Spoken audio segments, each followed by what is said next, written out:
The flute.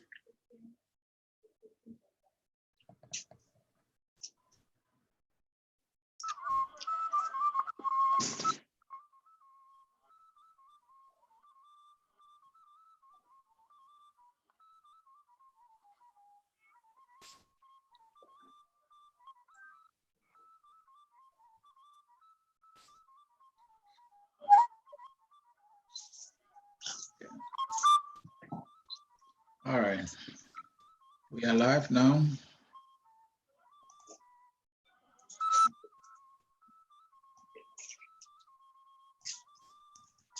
How come it's low, Mr. John?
All right, at this time, we want to welcome you to focus on Liberia. Folks, we want to dearly welcome you to focus on Liberia. Today is Friday and is our Innovative and Solution Series. In this edition of our Innovative and Solution Series, we have a very unique topic to discuss, and that topic is what changes are needed in the executive, legislative, judiciary, political parties, even the voters to move Liberia forward. So in all these areas I just named, what are the changes that are needed to move Liberia forward? So we want to be able to identify a problem in each of those categories and be able to see what solutions or a solution that might be able to get us moving forward. My name is Anthony Sie, co-hosting with Mr. Dennis Jha. Mr. Jha, I am excited about this series. We have had a number of them, but this one, I think, I'm excited about it. There's something about it that I feel. I don't know about you. Excitement is an understatement. All the time we talk about the problems. Tonight we are here to talk solutions. So for each of the category that Mr. Sie has named, we will, with the help of our panelists, identify the problem, what you think the problem is, what is your proposed solution to solve that problem, and how does that solution address the problem. And we have distinct personalities here tonight with us to discuss this. This is our innovative series. Every other Friday, we discuss innovative solutions to the many problems that we face. First, we have Mr. Leo Johnson, who is joining us all the way from Canada. Mr. Johnson, welcome to Focus on Liberia. Thank you very much for having me, Mr. Jha, and I will extend the introduction by saying I'm the president of the Liberian Association of Canada here.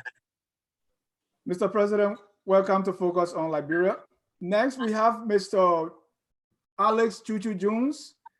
Alex, welcome to Focus on Liberia. By the way, Alex is the organizer of the new movement to make Liberia better. Mr. Jones, welcome to Focus on Liberia. Mr. Jha, Mr. Sie, my distinguished panelists, it's an honor to be here, and I'll be representing the movement to make Liberia better and contributing our 2 cents to finding solutions to Liberia. Thank you for having me. Next, we have the chairman, organizing chairman of LEPA. He's going to define for what LEPA is. Mr. Wilmot Weti Kuni, also the former board chairman and former president of EULA. Mr. Kuni is also an analyst here at Focus on Liberia. Mr. Kuni, welcome to Focus on Liberia. Thank you, Mr. Ja, and I look forward to sharing our views with the audience and with my fellow panelists. Last but not the least, joining us for the first time, Mr. Desmond Finlay. Mr. Finlay, welcome to Focus on Liberia. Thank you guys for having me. Thank you, Mr. Sier and Mr. Ja, and to my fellow panelists. I hope we have a fruitful discussion and let everything be very fruitful for everybody. So yeah, thank you for having me.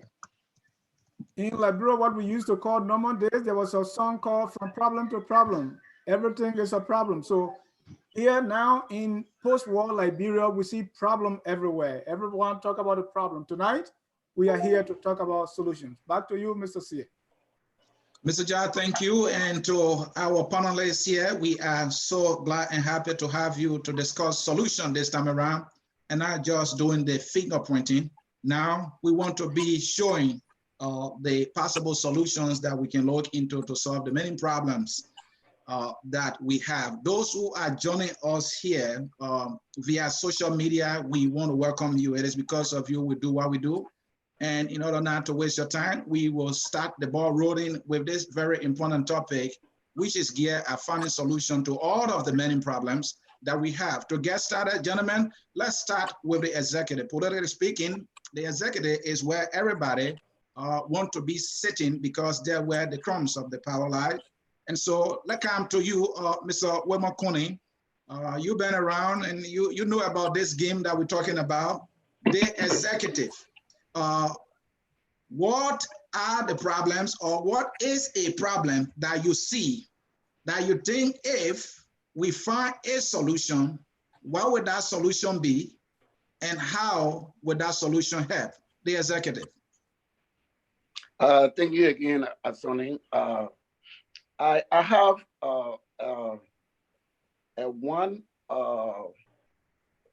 point solution to all of the problems you're talking about. But since you talk about the executive, let me stick to the executive. The problems we have with the executive, as well as the rest of the political institutions in our country, is the centralization of power in Monrovia, the centralization of power in the executive, the centralization of power in all of the other branches of our government. So those of us that are in Liberia, what we are saying is that power is so highly centralized in Monrovia. And Monrovia, not only the political power, the economic power of the country is highly centralized and tightly controlled in Monrovia. So we submit, unless and until we can break down that power structure in Monrovia and empower the rest of the regions of Liberia, we will continue to be talking about these problems over and over. Monrovia take all of our economic power. Monrovia take all of our economic, our political power, to the extent that the rest of the country is powerless. The rest of the country is dependent on Monrovia.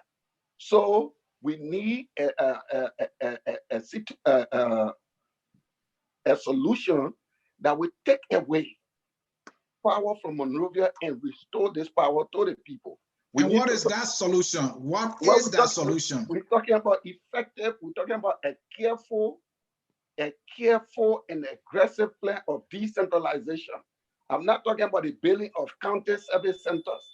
I'm talking about decentralization that politically empower the people of Liberia in their various counties to control, to help to control their own destiny, to shape their own decisions, to shape their own developmental needs. Take that power. And Mr. Kuni, not to interrupt you, you are describing it, and I like what you're giving me, but how do you do it? Oh, for beginners,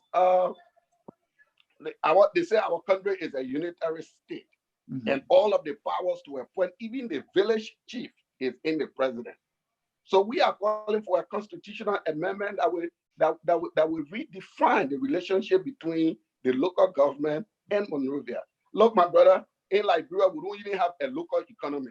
The national economy is the local economy. The local economy is the national economy. Everything about Liberia is Monrovia. Everything about Liberia is, if you want to see even the minimum level of modern living, you have to go to Monrovia or to some of the urban clusters. We are saying that we have to break down our power structure, where the people in the county, where the resources, the actual resources of the country are generated, where they are empowered to be part of the decision-making process in determining how those resources are used, instead of politicians based in Monrovia, politicians that produce nothing based in Monrovia, determining what goes to Grand Crew, what goes to LOFA, under that silly stuff they call County Development Fund. I'm talking about a genuine plan that will share political power, a genuine plan that will share economic power, so that the people of Liberia can be empowered, so that we reach a point where Liberia is now Monrovia.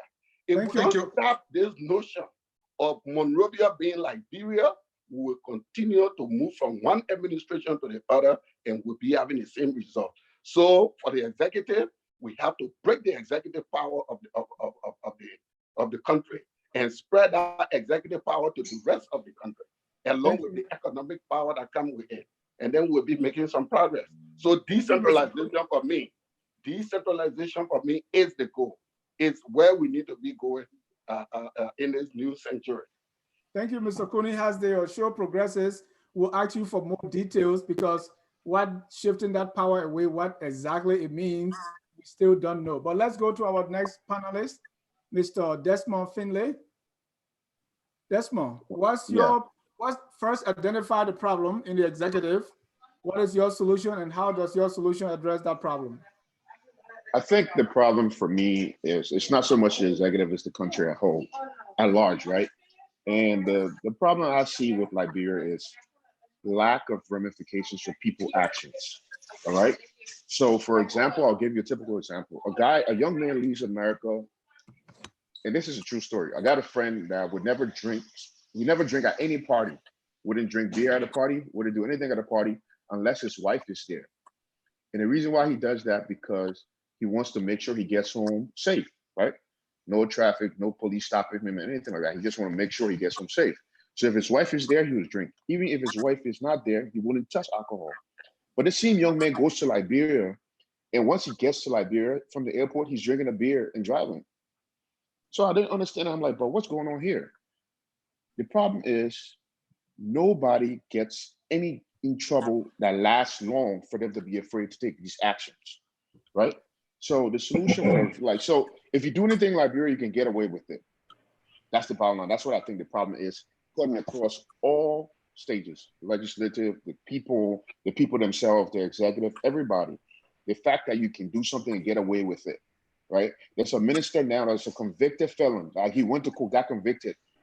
Now he's a minister in Liberia today, sitting there today, right? So my thing here is the solution to this problem is having a serious prison system that would keep people, that people would see that if I do this thing, this will actually happen, right? So by creating a system that criminalizes people action to the point that the penalties is actually taken serious, as opposed to, oh, I make it do it today and nothing will come out of it. So I think that's a solution. Go ahead. So in your view, the problem is people are not held accountable. So your solution is punishment. Complete punishment, absolute punishment with actual teeth. Now you can go to court in Liberia. There's a guy that, and these things I'm telling you are factual things. A guy committed a rape, got sentenced to jail for 10 years. I think got sentenced to jail for 20 something years.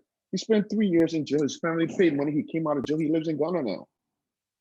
The stories are endless. There are people that go to jail in Liberia that sit in jail and call out of jail. They have a serious life. So what are the ramifications to my actions? Like, what's stopping me from doing what the next guy is doing? Nothing. So that's like strengthening our punishment and stuff like that. That's what I think is important for now. Thank you, Mr. Finlay. Like I'm to you, Mr. Johnson. You know, the executive. What problem do you see there? You know, guys, let us not forget that the executive is not just that mansion; it got branches. So, you know, go in there too, Leo. So, what are the problem, or what is a main problem you see there? What may be a good solution, and how do you effect that solution? I think I will go further beyond just the cosmetic issues that we're describing, because I think those issues are a symptom of a bigger problem. And the bigger problem is we're trying to run a system of governance that makes no sense in Liberia, one that is not ours, one that we copied from the United States and pasted with no understanding of the context in terms of how it disrupted our system. Number two, we fought war off and on for almost 2 decades, and we pretended like we can just continue from where we stopped. Before even the war, there were already problems to begin with. Most of the problems we are talking about, there were already those problems existing. And then we went into almost 20 years of war. And when we came back from the war, we decided, let's just pretend like nothing was damaged. Let's just continue from where we actually stopped. So actually, we have a country in a governance crisis. And the governance crisis is that nobody knows how to enforce the Constitution. Nobody knows how to implement it. So for the executive, let me just say this clearly. People forget that regardless of what type of governance system you bring in, until we have some clear job descriptions and annual evaluation of performance metrics, there is no way you can run anything. The Republic of Liberia is the only machine that I see running that you can hire a minister, for example, appoint a minister for an education system that is badly damaged. And every year, after 4 years, the minister leaves and you come back and say, in fact, the education system got from bad to worse. So I think the first thing that needs to be done, and the problem, I know you talk about the problem for me is the governance system. No president knows how to implement it. It's a big mess. We have a constitution that does not make sense. So every president that comes there ignores it and just do whatever they can and manage the process until they actually leave. So I think the biggest solution for me would be rewriting. I'm not saying amend our whole constitution needs a rewriting. It does not make sense. But when I get to the cosmetic issue, let's talk about the practical issues. Every minister or everybody that works in a branch of the executive government that's being hired should be hired with a very clear outline job description and with a very clear performance metrics. How do you know that your minister succeeded and how do you know that your minister failed at the end of the year? The second thing I would say, this would allow us to transition from a political driven workforce to a consistent bureaucracy, because people will be hired with clear outcomes that they are going to be evaluated by. And if they cannot meet those outcomes, they get fired not because of which political party they belong to, but because of their inability to execute the job. The third thing I would say, the Constitution says the president is supposed to submit an actual report on the State of the Union. But what do we get? We get a political speech for 2 hours. The president is not just supposed to be giving us a political speech. That political speech is supposed to be a summary of an actual report that is published and made public, that goes into the details of the actual state of the union or the state of the country. So here's what I will actually say. We need to be clear that we need a constitutional change and not a constitutional amendment. And the final piece I will close on would be what I call budget transparency. In Liberia, nobody understands, right, how much our economy can really raise. Every year we say our budget is 500 million, but of the 500 million, 250 to 300 is in donor funds. Who budgets for a country based on what money you're supposed to receive from donors? Your budget is supposed to be based on what your economy can actually generate. And if donors come in with funding, that is great, but it is unfair for us to be putting donor funding lines into our budget, inflating it, and every year we find ourselves in a deficit. So because of that, the budget is a voodoo document. Nobody can understand it, because which donor funds came in and which one left, it's up in the air for the Minister of Finance to actually try and make sense of it. You read a document, there's no head, there's no tail to it. All right. So Leo, you are saying, the budget is also a major problem. And if we can standardize the budget in a way that it reflects, real change, we're not going anywhere. Right. All right, let's come to you, Mr. Ellis Tutu Jones. In the executive branch of government, what is the major problem you see and what may be a shifting solution, and how will you recommend that solution be implemented? Yeah, thank you very much. And I think the panelists, all of them, have some good points, and their answers are all partially correct. I think the problem in Liberia is you and me. It's Alex Jones, it's Mr. Johnson, it's Mr. Dennis, it's all of us. Because we always take the back seat when it comes to our country. In other people's country, we vote, we are committed to the processes, But when it comes to our country, we sit back. So I think that's the problem because government, unchecked government is tyranny. We have to check government. Every government wants more power. Every government tries to abuse power. So with the executive, because the people have not been involved, because we have not been putting our government's foot to the fire, they kind of run wild. They get there and they do whatever they want to do. So what we've done at the movement to make Liberia better is we've taken some initiatives. We've launched a program to go out and specifically lay out what kinds of reform do we need in Liberia, because it's not just the executive, as we all discussed in this program. But as far as it relates to the executive, we've given the executive too much power. We're giving our presidents too much power, past and present from inception. So we need to take responsibility, and we need to hold our politicians, we need to hold our government, we need to hold our presidents responsible. And not only holding them responsible, we need to tell them what kind of future we want, what kind of country do we want, what kind of constitution we want. And we've all failed to do that. No one has proposed what constitution. When it comes to constitutional reform, we say let Amos Sawyer or Kessley or some book guy do it, forgetting that that constitution is going to impact our lives, forgetting that that same constitution is going to be what determines our success and failure as individual and as a country.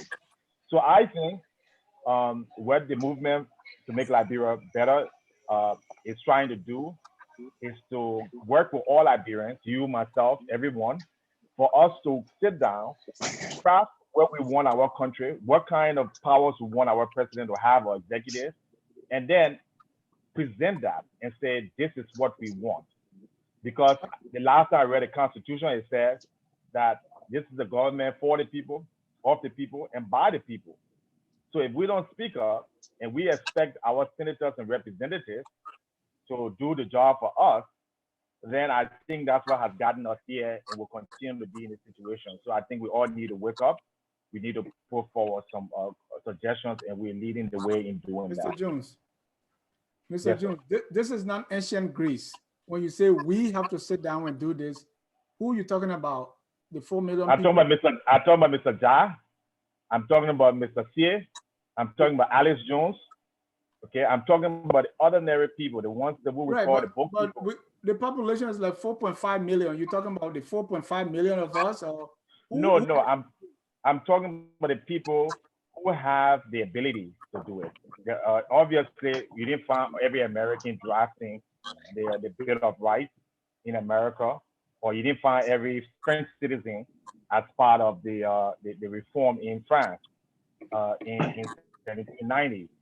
So what I'm saying is those people who have the ability, who have the intellectual ability, the legal ability, the political ability, instead of coming on just talking politics and just talking suppositions and talking hypotheses, let us go and say, this is what we want. So what do we want from the president? What kind of president do we want? If I ask my panelists that question, should the president have the power to appoint representative, a superintendent?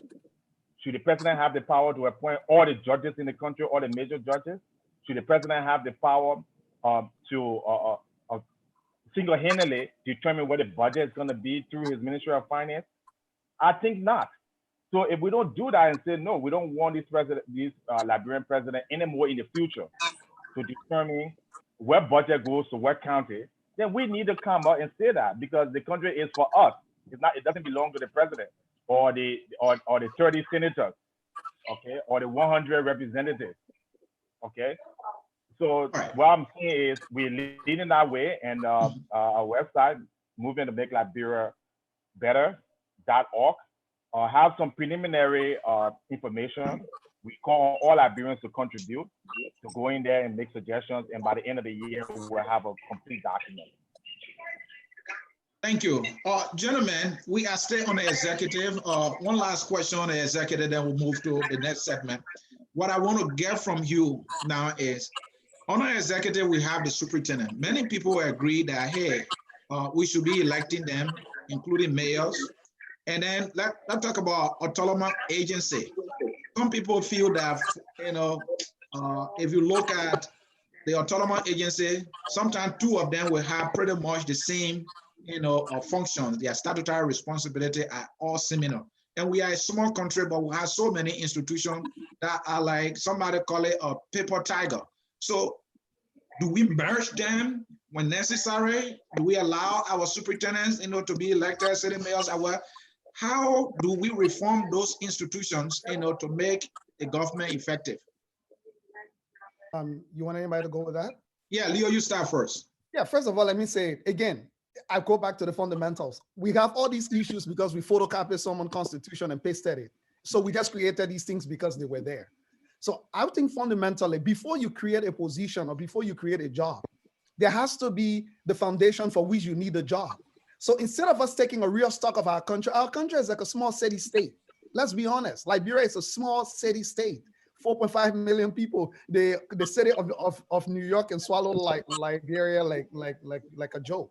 So I think instead of going to even Lagos, yeah, instead of going to job description or going, to jobs and positions, we need to take a complete stock of our country. What is the makeup of our country? What are the political subdivisions of our country? As a result of those, what are the functionaries we need in place? Because some of the things that are happening, they are repetitive. We don't need all those layers of people sitting on different layers just to be on government payroll. But you cannot put the cart before the horse, like the people say. You cannot go start removing positions and adding positions because you can remove and add without properly looking at our whole governance systems and saying what is required to govern Liberia. And the only way we can actually do that, again, until we go to the organic laws of the land, until we make sure that the organic laws of the land are consistent with our culture, are consistent with the traditional makeup of our country, are consistent with the social makeup of our country. Right now, there is a big disconnect. The organic laws of our lands are disconnected from the social and culture and traditional makeup of our country. And Leo, let me push you a little bit, because the cultural component that you're bringing in, that our laws or our form of government or our system of government, we should tailor it to our cultural belief and all that. I don't know, it appeals to me, but my question is, culturally, as Liberians and most African, we're being poor. When I say poor, in terms of development, technological development, economic development, we're being poor. Maybe it's cultural. So how, if we link or mirror, our development structures to our culture, how that's going to help? Let me carry you back. If you compare Liberian cultural landscape in 1847 to any cultural landscape on the African continent, we were way ahead. We were far ahead of any country on the African continent. So from 1847, our culture was stifled, it was distorted, it was destroyed, and not allowed to evolve and progress for over 100 years. We all admit that literally climaxed into a civil war. And you cannot escape from who you are. So until we can get the guts to go back to who we are originally and find the ills, because in fact, you must give Liberia credit. After stifling the culture for over 100 years, it's still semblance of it are still around the place. So we can skip that. I'm sorry, we're willing to photocopy the culture of the United States and bring it to Liberia. How far did it take us? It took us nowhere. All right, then Leo, give me an example of a country that has a governance structure that is like more than embedded into their culture and they're doing well. Give me one. Let me give you one. La Côte d'Ivoire, Ghana, the traditional chiefs, the traditional makeup and kingdoms and chiefs within Ghana are a functioning part of the governance system. In fact, the representative, what they call them, the parliamentarian, from a local region is also reports and accounts to the traditional chief within that region, vice versa. This is something I've witnessed firsthand. And these traditional institutions are not just by mouth. They are instituted, and there is an actual process in place as to how the state government engages with the traditional institutions. In Liberia, we do not have that. In fact, it's non-existent. In fact, we've excluded it from, think about it today. Say all you want about the Poorer Society, say all you want about the Sender Society or whatever you want. These are our traditions, and the things that are in it that are not correct, we should allow them to evolve. Excluding them and pretending like they don't exist is not a solution to the problem. Thank you. I come to you, Mr. Kone. Hold on, Mr. Because Alex talked about the Constitution, and you are talking about, it looked like for you, Mr. Johnson, everything is tied to rewriting the Constitution. And I will ask you the same question that I asked Alex. If we are writing any constitution today, the president has to appoint that constitution committee. So when you say we write the constitution, who's doing it? I am talking about the custodians of our original culture as a people. And let's be honest, not everybody is educated to be able to look at the Constitution and write it. Let's not kid ourselves. We need to make sure when we say the experts, we are not just talking about the Western academic experts. We are talking about traditional experts as well that need to make sure all Liberians are reflected. When we select all the constitution committees, we always select to have only been Western experts. That's all that have been on it. People who went to academic school outside so of Liberia. what is your idea of how those people that will write the constitution be recruited? We already have people we call our traditional chiefs and zones and elders. We set them up. They already got leaders in place. So how come we don't trust the opinions of that leaders to reflect their own people, but we trust to call them when we are having big ceremonies to wear big gowns and come and sit down there? Why can't we give them the same opportunities to provide input as well? Okay, Desmond. Desmond, you have an input. Before we come to Kuni, Desmond, you muted yourself. Let me get my mute off. Okay. Yeah, can you hear me? Yeah, sure. Yes. So Leo raised a very interesting point, right? And that I find it's passionate. You can tell that he's very passionate about the situation regarding this, the traditional people, we falling back to our traditions, right? So when Leo made a very interesting comment when he said, like, in 1847, Liberia landscape was far ahead than anybody. The interesting part about that comment was 1847 it's when we got independence. So according to what Leo is alluding to is that from independence to the 100 years, forgetting Liberia was founded in 1822. So prior from 1822 to 1847, Liberia was great. So the moment we got independence and we wrote constitution, Liberia started degrading. True or not, I'm not going to argue that. The point here I want to make is that Leo fails to realize is this. Every constitutional panel that's been set up in Liberia has included chiefs. Not one that hasn't included chiefs. Are you saying, no, you can look at the facts, they're there. The 1985 constitutional panel included chiefs.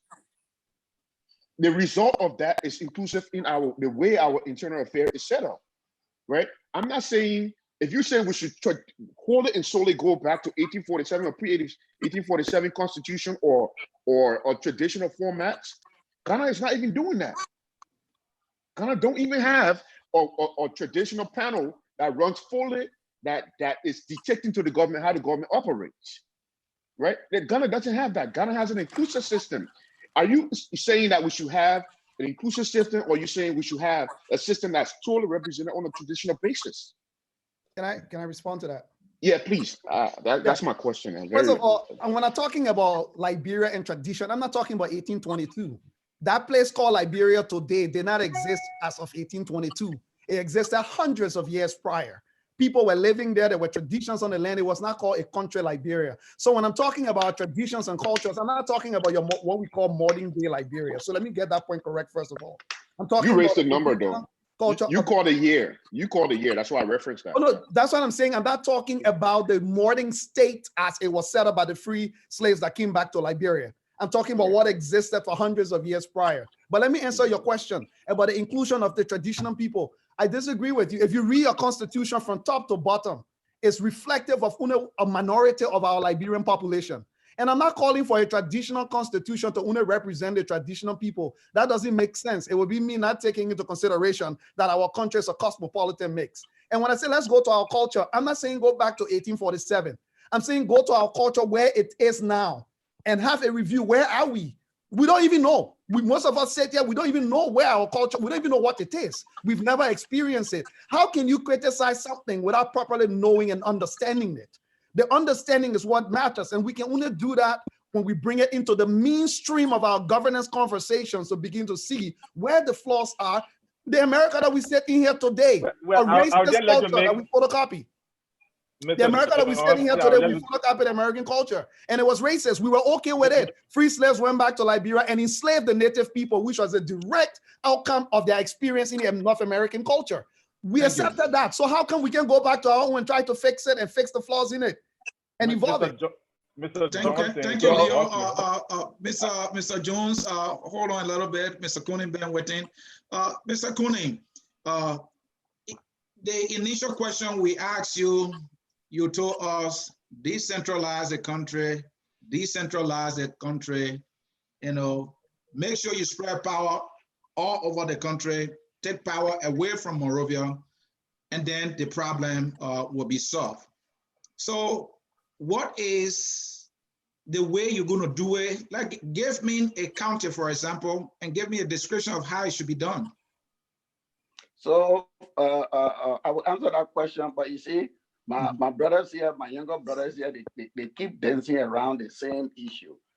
Brother Leo is talking about the governance structure, and my younger brother, the movement for reform, is talking about the responsibility falling on us. My other younger brother is talking about impunity.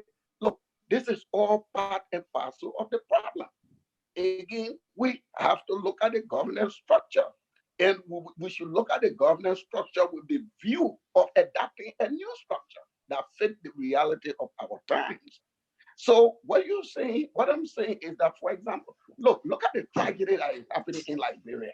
In Liberia, we are saying that a big county, a county as big as Lofa County or Nima County, or even a county as small as River G County or Sino County or Grand Coup County, we are saying that citizens of those counties are incapable to even run their own school district. That's what the current structure calls for. They are incapable of running their own school district. We set up this nonsensical position of district educational officer who does not report to the constituency where he works, but report to a minister of education in Monrovia. That is the power structure we're talking about. Unless we can bring governance to the people, where the people can easily hold the people that make decisions on their behalf accountable, will continue to be having this problem. My disappointment in this time is that what we're talking about requires work. It requires hard work. It requires organization. It requires education. It requires conscientization. I said here one time people talking about, I was talking about political camp, but you got to organize. You got to let the citizens be aware of these kind of things. Does it make sense for somebody, for a minister to come from Ministry of Education in Monrovia to go fight payroll party in Maryland County? Is that an effective strategy? So we are saying that we have to break down the current structure of government. Is that working? It will encourage patronage. It encourages the impunity my brother talking about. It encourages all of these things.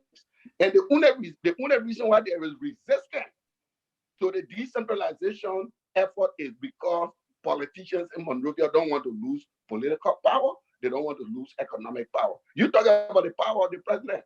One of the areas where the power of the president is manifested the appointment of all these county superintendents and chiefs in our various towns and villages.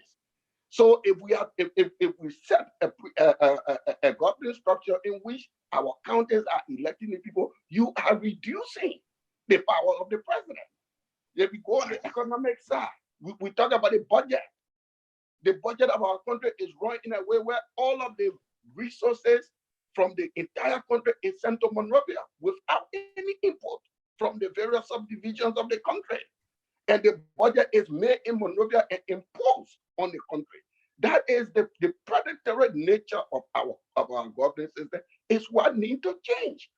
The regions are all being used to produce revenue, to collect revenue, but do not have a say as to how this revenue are expended.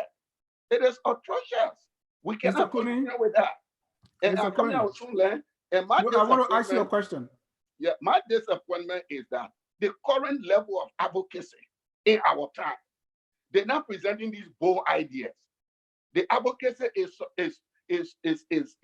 so much entrenched in this replacement politics. You know, this person is bad. We just want the system. We don't want the system to change, but it is this person that is bad. So let that person move so we can inherit the system as it is. That's what the advocacy is about. It's not about educating our people, talking about the new governance that some of my brothers here are talking about. All right, Mr. Cooning. Yeah. Let me Mr. Finley, please adjust your camera so we can see you better. Sorry. Okay, good. Mr. Cooney, here's a comment here from Mr. Jerome Verdier. He said, what public integrity, merit system, accountability, and justice, security, and opportunity for all should be the foundation of governance if we are to develop and be progressive. My question to you is, if you decentralize, if you take power to all the counties, if the president lacks integrity or if the president is corrupt in Monrovia, you take them to Grand Crew, they will still be corrupt. So instead of having bigger corrupt people in Monrovia, if you don't address the integrity issue, you just have small corrupt people in all the 15 counties. Yeah, that's the argument. The people who want to perpetuate the predatory nature of our country, that's the argument that they make, that it is better for the corruption to be confined in Monrovia. If you decentralize in the corruption. But what they fail to take into consideration is people are held more accountable when they are closer, when the governed are closer but when those who are governed are closer to the governed. A typical example, take for example, a school board that exists in your county. The school board that exists in your local area. That school board is accountable to the residents of that county in a much more efficient way.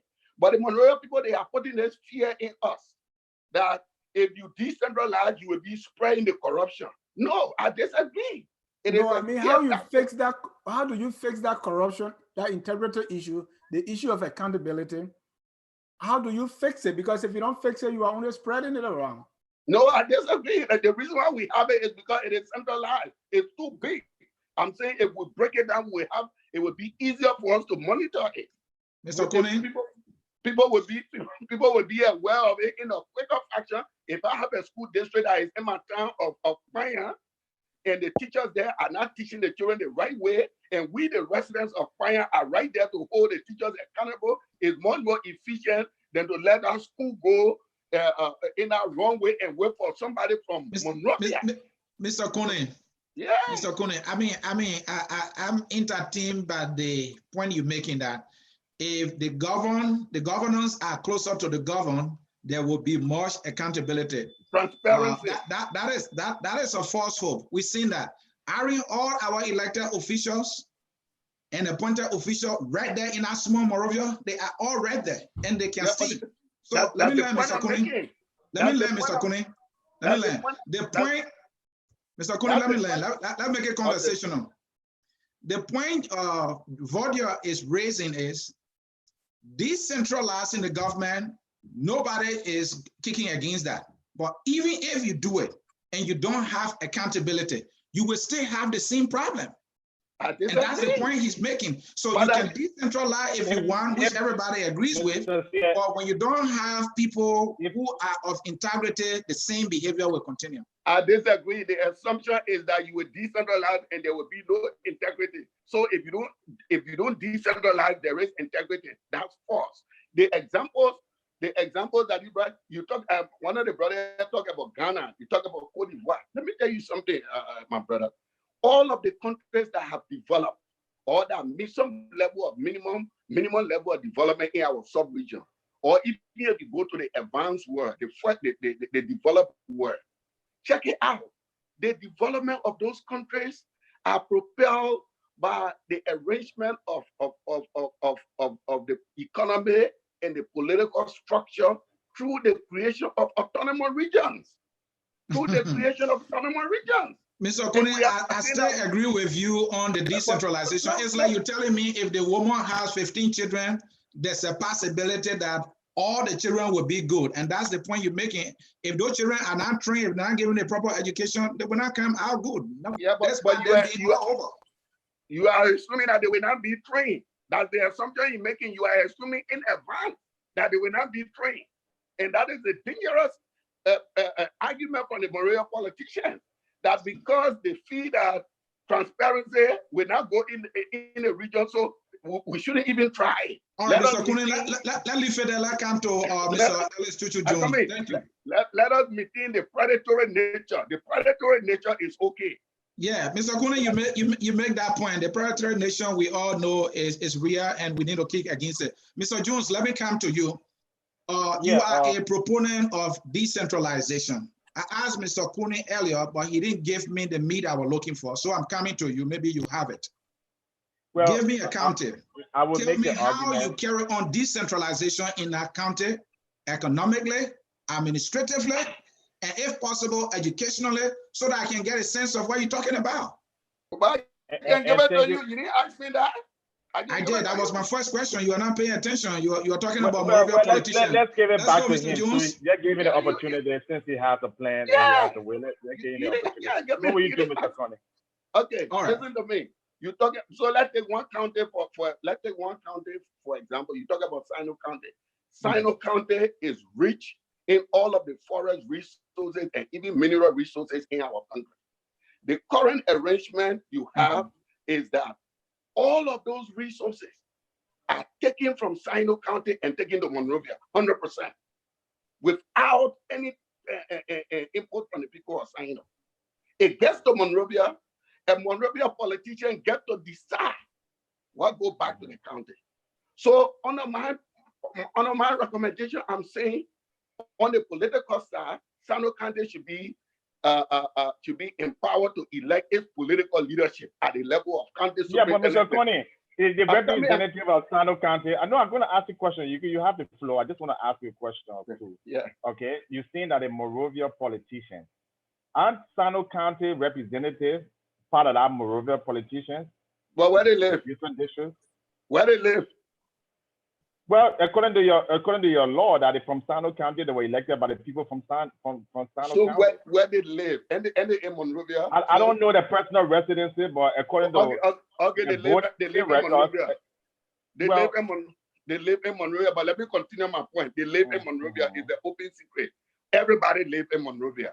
They visit our county as if to say the counties are foster children. They visit them on the election time. But does that change the integrity? Gentlemen, we'll be moving to the next segment. The No, I'm coming. I got interrupted. So what I'm saying is, the people of Sino County, they elect their political leadership from county to other leadership. The revenue that comes from Sino County by law be divided on a 60-40 proposition. 40% of that revenue remain in Sino County. By that, the people of Sino will be able to take economic and developmental decisions in their own interest without waiting for some kind of godfather. But that's exactly what you have, Mr. Conan. Let me just educate you on this. That's exactly what you have in Nigeria. In Nigeria, where the oil comes from, the state, they get a huge percentage of that oil. Why then Nigeria has not developed? Why Nigeria has one of the lowest per capita in Africa? Why Nigerians are still poor? They have governors, they have decentralization, they keep most of the resources in the state. So if we go by your argument, and your argument alone, then we'll end up just like Nigeria, which is a horrible country in terms of economic development. No, you're not correct. You're not correct, because Nigeria is the leading economy on the African continent. It is.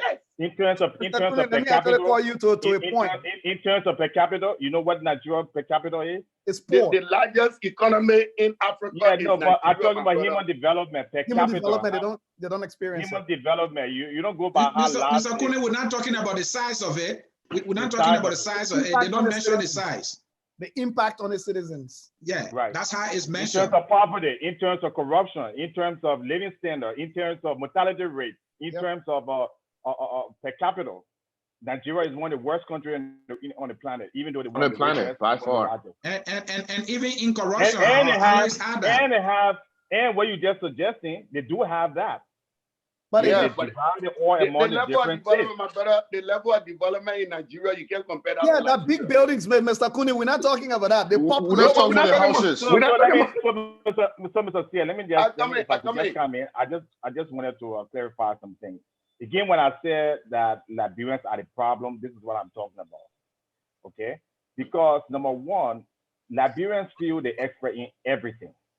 So someone who does not have any legal background like myself will try to tell somebody like Jerome Verdier, who is a legal scholar and expert, what kind of justice or what kind of judicial reform we need. And we need to stop that. Everybody has an area. It's called specialization. Of course, we know that many people today area is politics, general politics.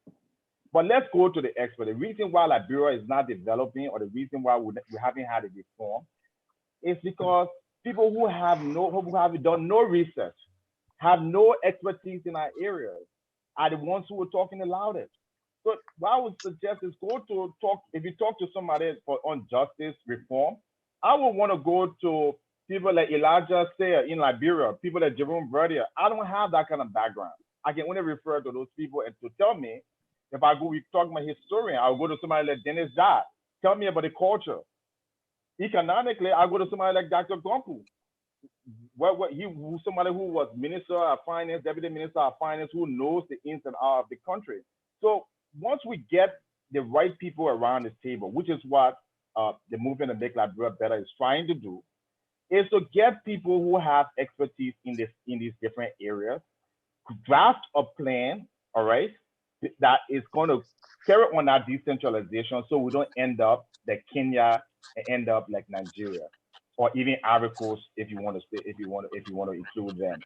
And that's what we're trying to do, and we have not done that. What we've done is everybody talking about the problem, and hopefully that what we're trying to do again is to utilize these different. Somebody talked about central city-state government. Alex, You have Winfred Russell. I don't understand. On that area. I have a question for Alex, because you just talking around the issues here, Alex. In my opinion, you keep saying, "Oh, we have to do this. We have to come up with a plan." You're not the first person, by the way, that's proposing a plan, and your plan is not one of the most robust plans that we've seen. We've seen more robust plans than the things you are talking about in the past. The problem we've had in Liberia. So tell me one plan that I can. You're talking about the most robust plan for decentralization, for economic development. Can you cite me? When the war ended, let me just bring you quickly. When the war ended in Liberia, the blueprint for everything from rehabilitation to demobilization to building back our economic system was a sound one. I still have a copy of it. Yeah, can you please follow that? Well, yeah, what I am aware of, they had a interim poverty reduction strategy. I'm not talking about poverty. I actually saw they had a recommendation from the CRC report. Okay, guys. Can I just ask you my question, Alex? Alex, the poverty reduction strategy that was done under Ellen Johnson Sirleaf is one of the most comprehensive. Hold on, Leo. Let's go to Desmond to have his. No, but I got a question to No. Let Desmond give on his final thoughts on this on the first the executive, and let's go into as soon as he said this autonomous agency. Let's talk about election commission, the LACC, the GAC, and all those different other public corporation, everything else. What's the problem there, and how can we fix it? All right, so the problem, I look at government. I don't know. First thing here, I would say this, and this is to Leo's point. I never joined a so poor society, be it good or bad or indifferent. I never joined a poor society, so I wouldn't know how the poor society or traditionally how our forefathers ran Liberia 2,000 years ago before Christ. I wouldn't know that, right? But what I do know is I know how government in places that in my lifetime or in recent modern history, how these government function and how they work. So to the point of like LACC, GACC, and the president's strength and the executive strength in appointing these people, somebody mentioned that earlier, right? It's a problem that it's something that I think about. I wrestle with this really. I think about it highly. Like, is it okay for the president to appoint judges? Is it okay for the president to appoint national election commissions and stuff like that? I think about it, but I also think so. I think the format for that is adequate, right? The president appoints, the Senate confirms. Our issue here is the strong man mentality in how much power that we possess in the executive, right? Because the lack of integrity that individuals have in the Senate as a body, right? Because of the lack of integrity in that body, produce what we have. The end result is the production of that. Makes the president even stronger. So, do we want to have judges elected? I think that's the possibility too. Do we want to have people net elected? Who's going to count their election ballots, right? So we think about all these things. I think about it in a way. I think the format is adequate. The only problem that we have with that is having integral people in these positions to combat things that we don't even see or talk about. Like, for example, they got Wambu Dike, that's his name, right? The Nigerian guy. You know, Yeah. Wambu Digger is back working, right? You know he's at work, right? At LHCC. He sued the Liberian government on top of it, and Of course, and we should. And that's the beauty. That's the beauty of the law. That's the beauty of the law. You can't charge. You cannot tell a man that he can't sue. I would never sit here and argue against that. He sued the Liberian government. It's a tactic. By suing the Liberian government, the judge going to put a case in, something called status quo ante, and then that means everything goes back to static, and he goes back and keep his job until the case is heard, right? He has a bar review coming up. His lawsuit is very strategic because when the Liberian Bar Association comes up with a ruling, that ruling has a potential to be superseded by the courts. So that puts everything back until the case is heard. But the point I'm trying to make here is, like, we want to argue about all the way things are working. I always fundamental goes back to my original point that I raised. If you don't punish people for things that they do and they walk free, the next thing that person does is going to be greater than the thing they did before. I always tell people, a minister in Liberia didn't steal when he was a minister. He started stealing when he was a cadet. He went up to become a director, that he stole more. When he became a deputy minister, he stole more. The system wants you to steal. Well, who is supposed to punish that person, my brother? Who's responsible? Who's responsible to punish the laws are responsible. What I'm saying here is the laws are there to punish these people, right? Okay, that's what I'm saying. That's the Minister of Justice and the Solicitor General appointed by the president. We have a Solicitor General in Liberia who was literally disbarred for criminal activity. Mm-hmm. So that's the man who is supposed to go now and prosecute someone for corruption. I think Tutu, you're doing it on an individual basis, and that's not even my argument. I'm not going to argue one Solicitor General versus another. I'm going to argue the position. The Solicitor General, if that position is held by an integral person, it wouldn't matter. It wouldn't matter because the position has to be there. Laws, sir, according to our laws, the president gets to choose who becomes the Solicitor General, who becomes the Minister of Justice. And the Senate confirms. The Senate has to confirm. Gentlemen, and the Senate did confirm, and the president did that. Gentlemen, how do you get away with it? How do you find solutions? Is what we're looking here. Hello, Alex. Gentlemen, let's do this again. Those watching us here on social media, hold on, gentlemen. Those watching us here on social media, this is Focus on Liberia. You are watching our Innovative and Solution series. We are discussing the topic, what changes in the executive, the judiciary, the legislative, what are the changes that you want to see in order for Liberia to move forward? That's what we are discussing. So if you just join the conversation, those of you watching here on YouTube, I share the number. You can call in to also participate. Gentlemen, we'll conclude on this segment, and I think we can keep this section this series going with the very panelists. I want us to go to the judiciary branch of government, but let me conclude on the recommendation I made, because somebody watching us is asking, they want to hear your recommendation. Leo said, Mr. C. I want Desmond to finish his point. Yeah, I didn't finish my point. Yeah, and Desmond, what I want you to add is, you said punishment. We have been punishing people, right? In 1980, we killed people for corruption. That was punishment. When Doe took over, he put people on the pole literally and whipped them for corruption. My pa went to jail for 3 months in Bella. Yeah. And you know what has not changed? You know what has not changed? The governance structure has not changed. It remains constant.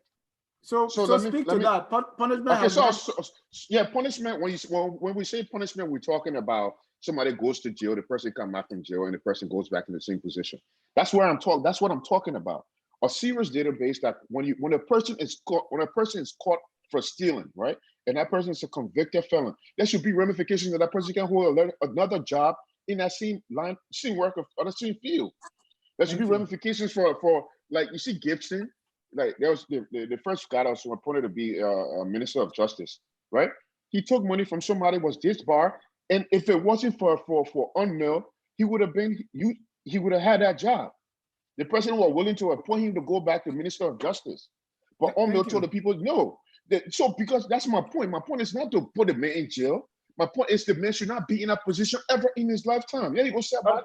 So I got one last question for you. Thank you. No, let me one clarification. One clarification before we go. One All right, clarification folks, before we go. Mr. Kuning, we deny that clarification. We have to go to the next segment.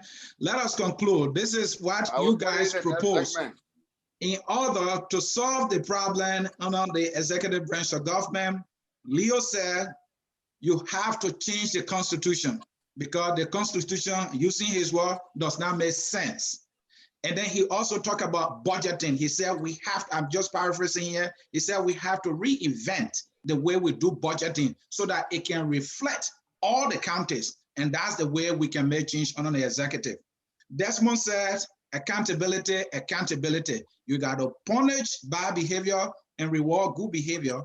And he went further by saying it's not only just putting a man in jail if the person committed a crime, maybe for example, Minister of Finance, that person should not be appointed in the Liberian government anymore.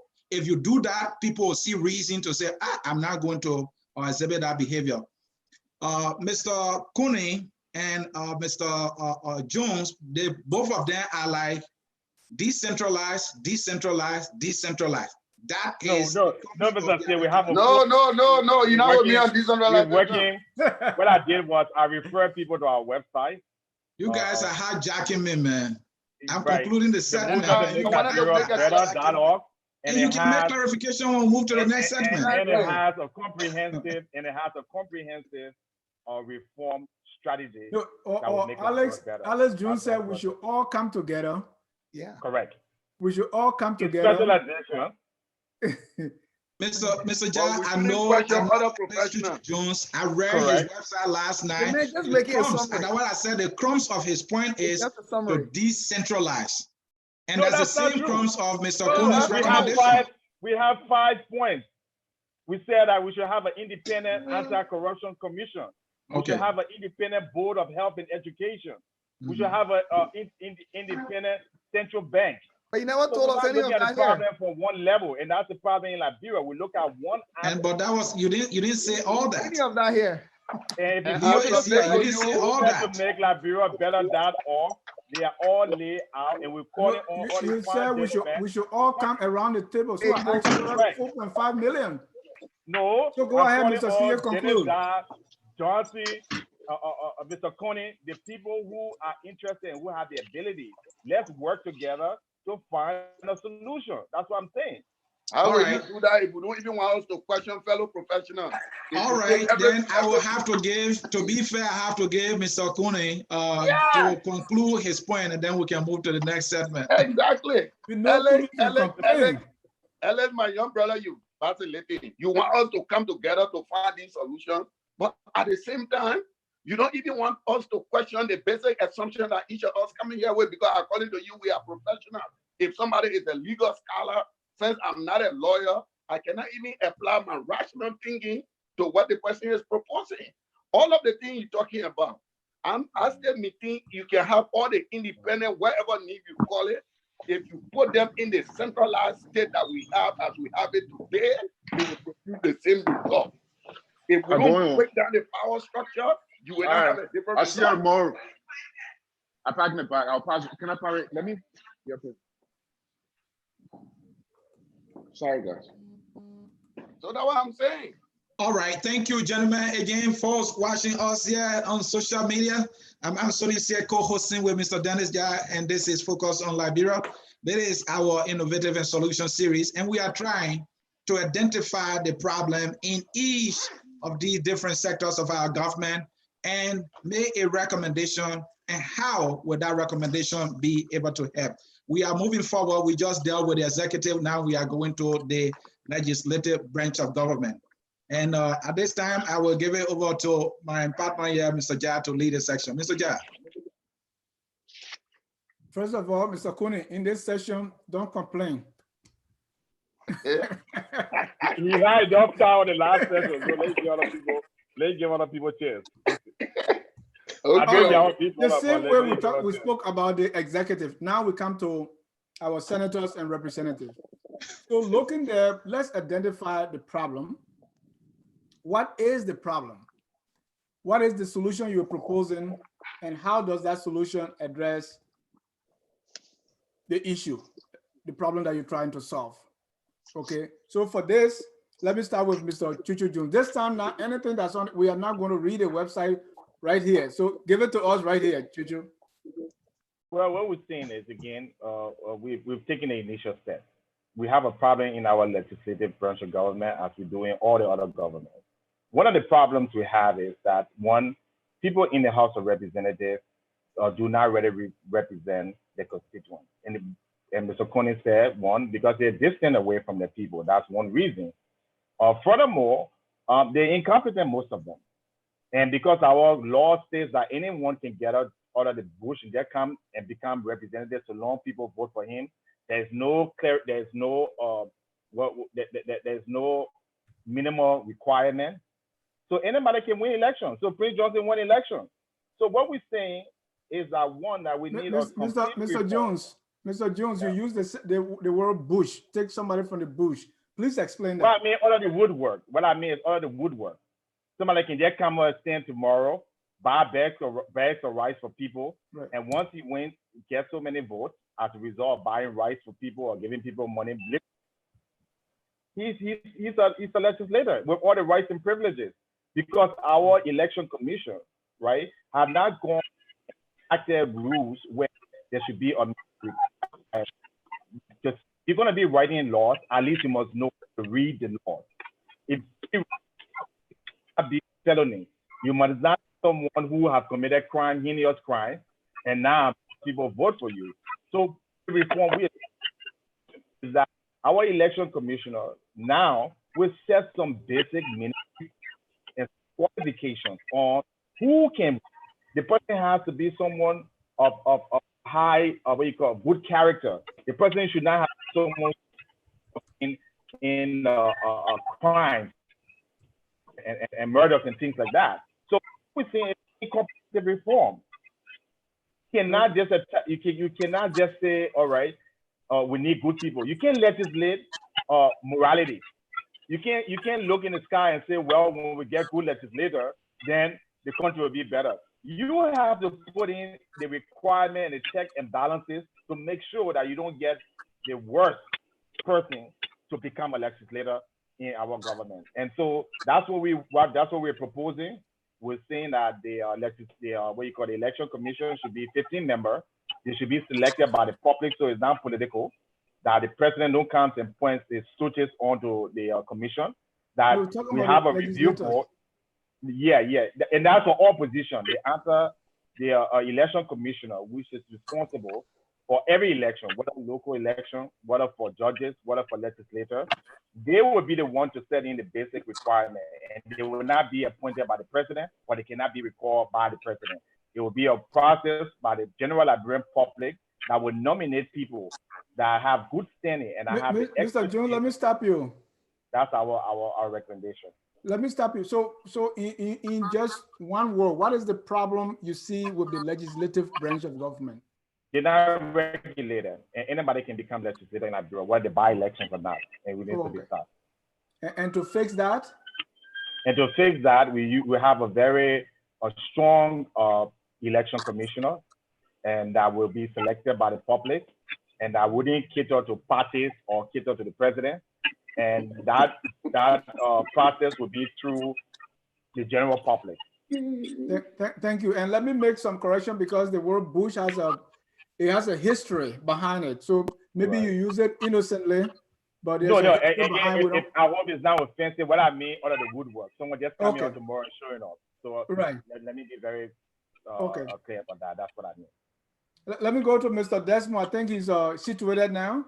Mr. Desmond, yeah, I'm situated. Legislative branch of government. What's the problem? How do you solve it? So my recommendation is simple. I like to stay within the current confines of what the laws are and see how we can structurally change things, right? So for me, when I think about a legislature, the first thing I think the problem here is the lack of understanding and knowledge. Our current constitution doesn't say you should have, which I agree with anyways, you should have a level of degree, a level of understanding to be a legislator, should be a lawyer or not. I don't think the constitution doesn't do that, which I agree. It's fine. But what I think that's lacking for a solution to that, for the lack of knowledge or something like that, what I think the solution to that is equipping the legislature with funding where they can hire technocrats to do their bidding on laws and act when laws and stuff come about. Like people always say there were 64 concessions signed by Ellen, only one was good, right? The reason why 64 was signed and one was good because when the paper coming from the people that's supposed to read it, if you go to a legislature office, you go to a lawmaker or representative office, the person at his research staff is a high school graduate from his village. The person, his secretary, is his cousin or his wife's sister. The other person is this other person. So no technocrats work in these offices because number one, you can afford to pay them. They make the highest paid, I think, legislative staff is about $500–600. So if these people if they had the funding, I think, I'm not saying they may not use it, but I think that my idea for this is it's just a grand scheme of thinking now. Whether the technical parts can be worked out. I believe there should be funding for these people to have the ability to hire technocrats to do the work, serious legislative work. And there are funding, sir. Maybe you're not aware, but they do have a budget for that. They choose not to hire qualified. No. I'm quite aware. The highest paid legislative staff is $500. I'm quite aware. The legislature have the budget for which they can allocate. They pay themselves $15,000. They can take some of the $15,000 and pay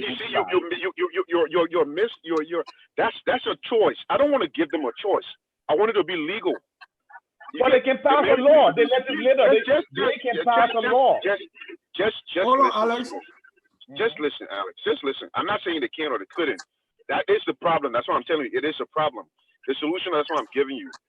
They can pass a law. They can decide to cut their salary like they just did recently. Whatever they want to do, they can do. But you suggesting that they can just cut their salary and do this. That's their salary. It's coming to them. They take it out of their pocket. That's their decision. But if it was law, there's nothing you can do when something is law. If it's law, it has to be done. Minister of Finance, if it was law. I disagree. I think they have enough money and they have too much money. Hold on, Alex. They shouldn't be getting any more money. Right? Hold on, Alex. The key word that you just use is you think. The fact that you think it doesn't make it facts, right? The fact of the matter is, a man has a salary. If it was law, Minister of Finance, when they're drafting the budget, will have a budget line for these people, for these technocrats to be paid from. If that was law, that's my point. So let me ask you now. So do you think that they have less money? Desmond, you are saying those technocrats should be recruited by the same lawmakers that are recruiting the offended people from the village. All right. So the way I look at it is this, right? So now we're going to the nuance of it. The way I'm thinking about it is like this. So if you're a lawmaker, every lawmaker should have a person of legal capabilities on the staff. So you're not limiting it to say you can only hire. So you got to have one legal staff, one economic staff, and one, let's say, management, something like that. So you have 3 staffs for every lawmaker. Now, if the lawmaker has to recruit themselves, or you can set up another, which is again creating bigger government, create another staff through the Senate or the House of Representatives office to hire these people. Where the lawmaker don't have, he may be the one that do the interview, but the selection process will have to go to an outside agency or somebody through the House to do that. But to answer this guy's question, asking whether they have too much money or they don't have too much money. The way I look at it is like this, right?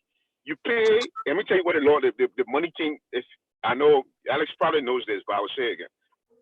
The lawmakers started making $15,000 after, I think, 2014, 15, around there. Not 2014, 15, I lied. I think 2011. Prior to that, they were making smaller money. But the ministers at the time, the ministers were making $10,000 plus in their salaries, right? So it was a thing that, whether it was right or wrong, the process in this was this. You cannot tell me you have oversight over me in Liberia and then I make more money than you. That's where the $15,000 salary came from. That was the idea. Whether it was right or wrong, it was the process that if these people that I have the right to oversee are making more money than me, they don't care. So that's where that came from. So right or wrong, if you want me to ask the question, are they making too much money? I think they are making too much money. I think most people in Liberia make too much money. Okay, so that's just my point. They get for information. for information, they get 14% of the national budget, between $40 and $44 million every year. And you're telling me that that's not enough money for them to figure out how to get competent staff when there's. I never said that. No, Don't put words in my that's mouth. not his point. But That's not, Don't put words in my mouth. I never said that. that's not his point. Let me go to Leo. Yes, sir. I love this one because I like to say this is the real meat. Because a lot of people forget that our system of government, one of the most, the legislature is the first branch of government.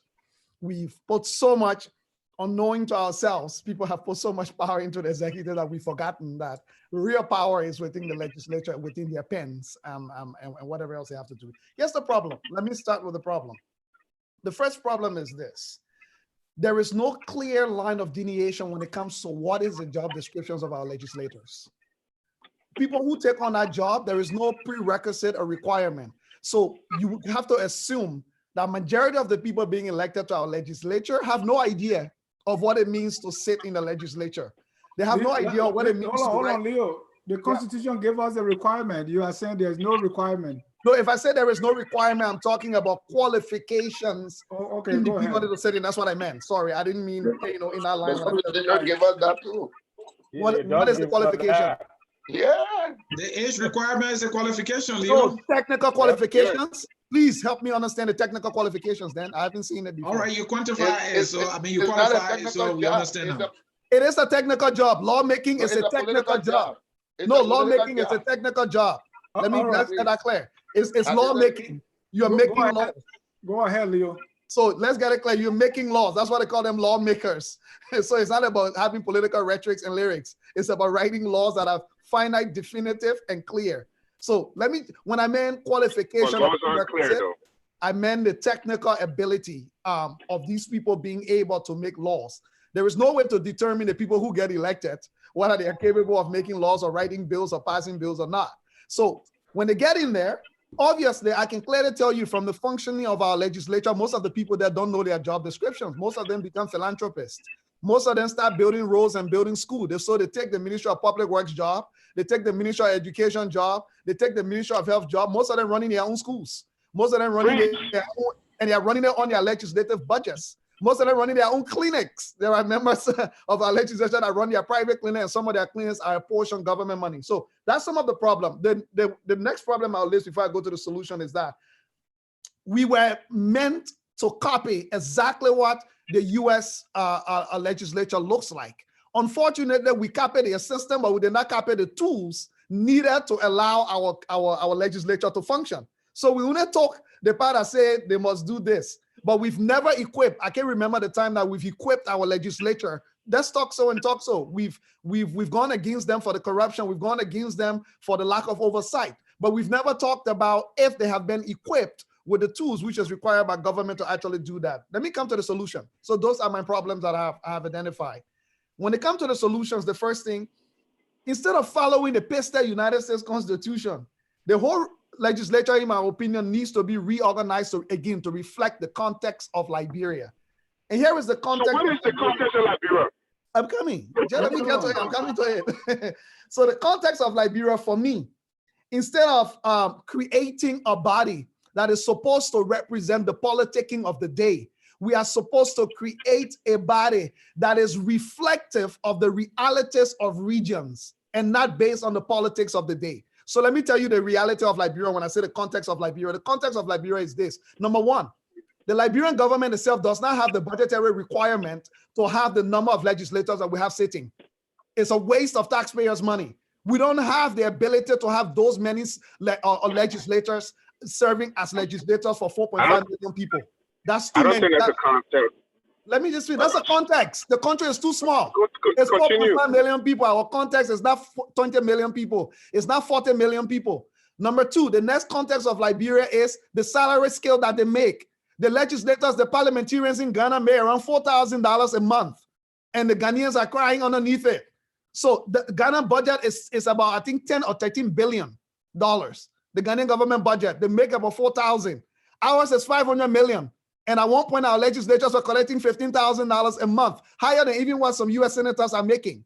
So the context of Liberia, what I'm talking about is that Another thing, there has to be a clear line of functionality drawn between the Senate and the House of Representatives. Right now, it looks like all of them are just doing the same, even though the Constitution gives some particular things like the Senate can confirm, the House of Representatives can impeach, the House of Representatives can do revenue or bills. Still, when you look at the both houses in Liberia right now, is that everybody running to who will be the greatest philanthropist, everybody running who will distribute the most bag of rice, everybody running who will be the loudest. The most important for me on this, we should create this legislative training bureau responsible to train and orient legislatures upon election, because it's a job that is difficult to have prior preparation for.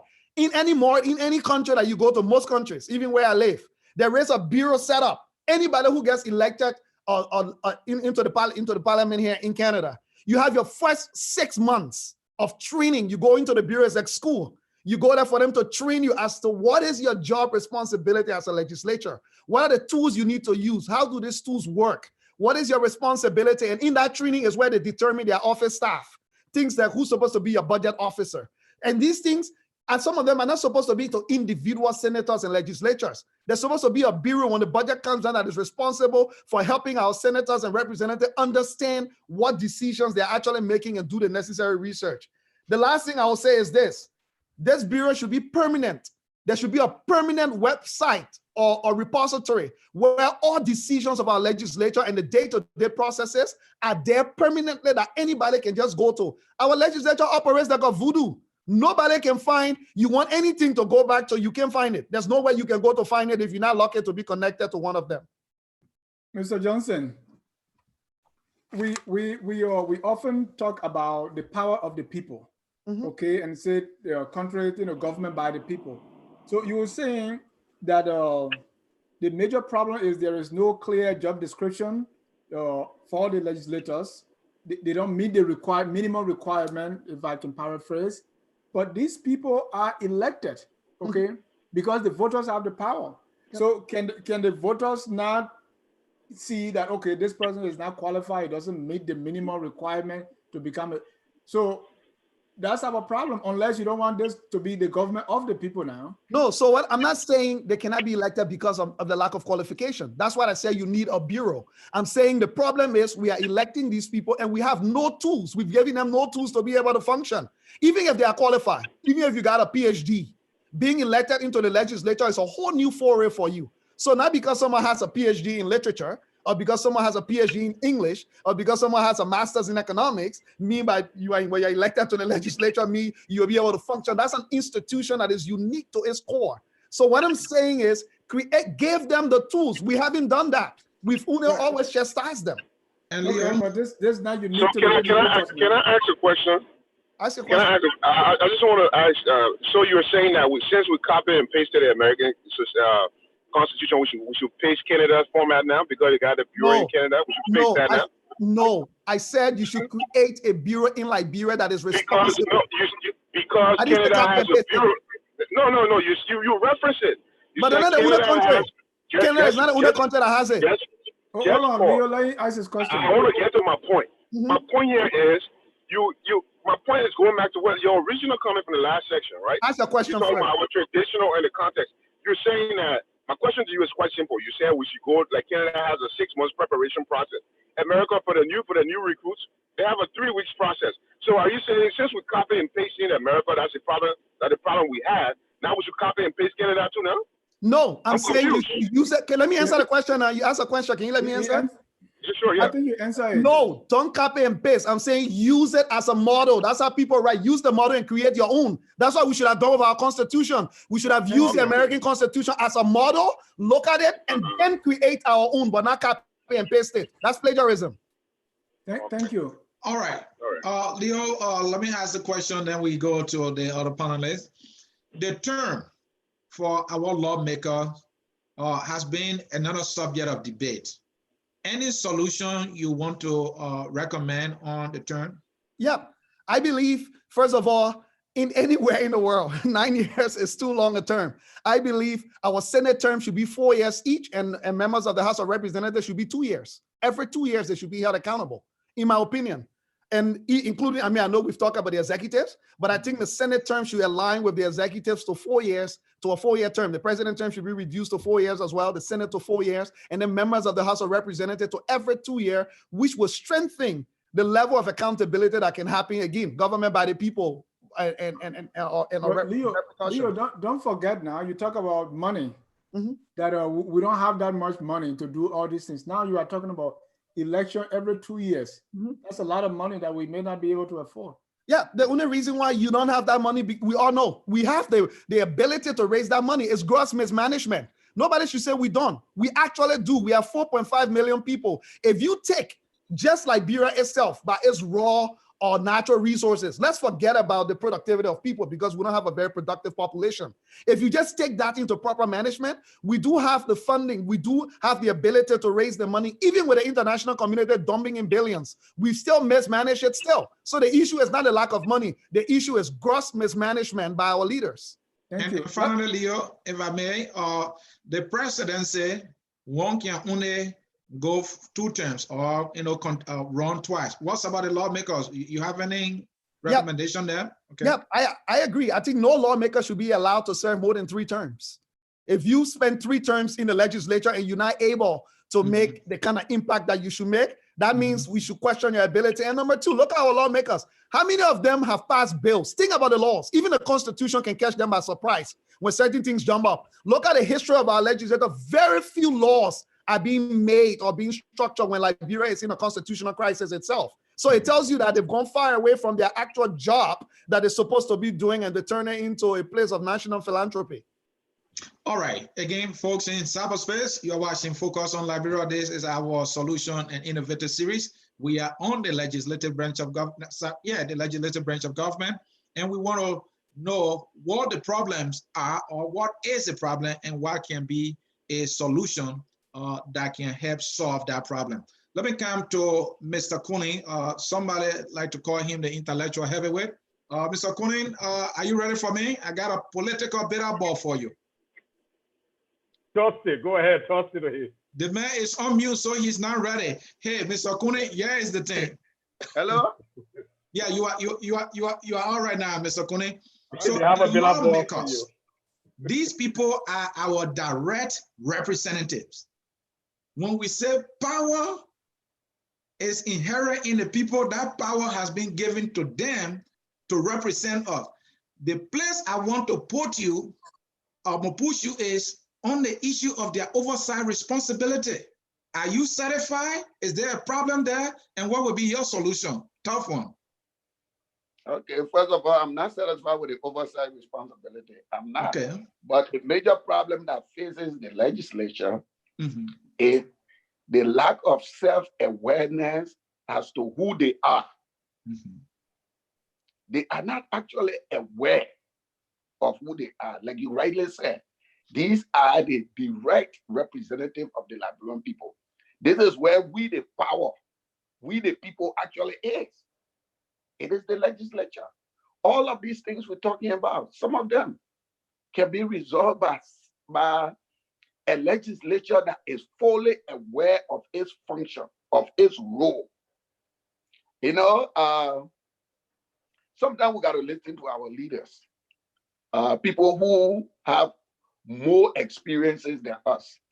The other day, I listened to Dr. Amos Sawyer, that based on the history of the country, the legislature has always been declared irrelevant.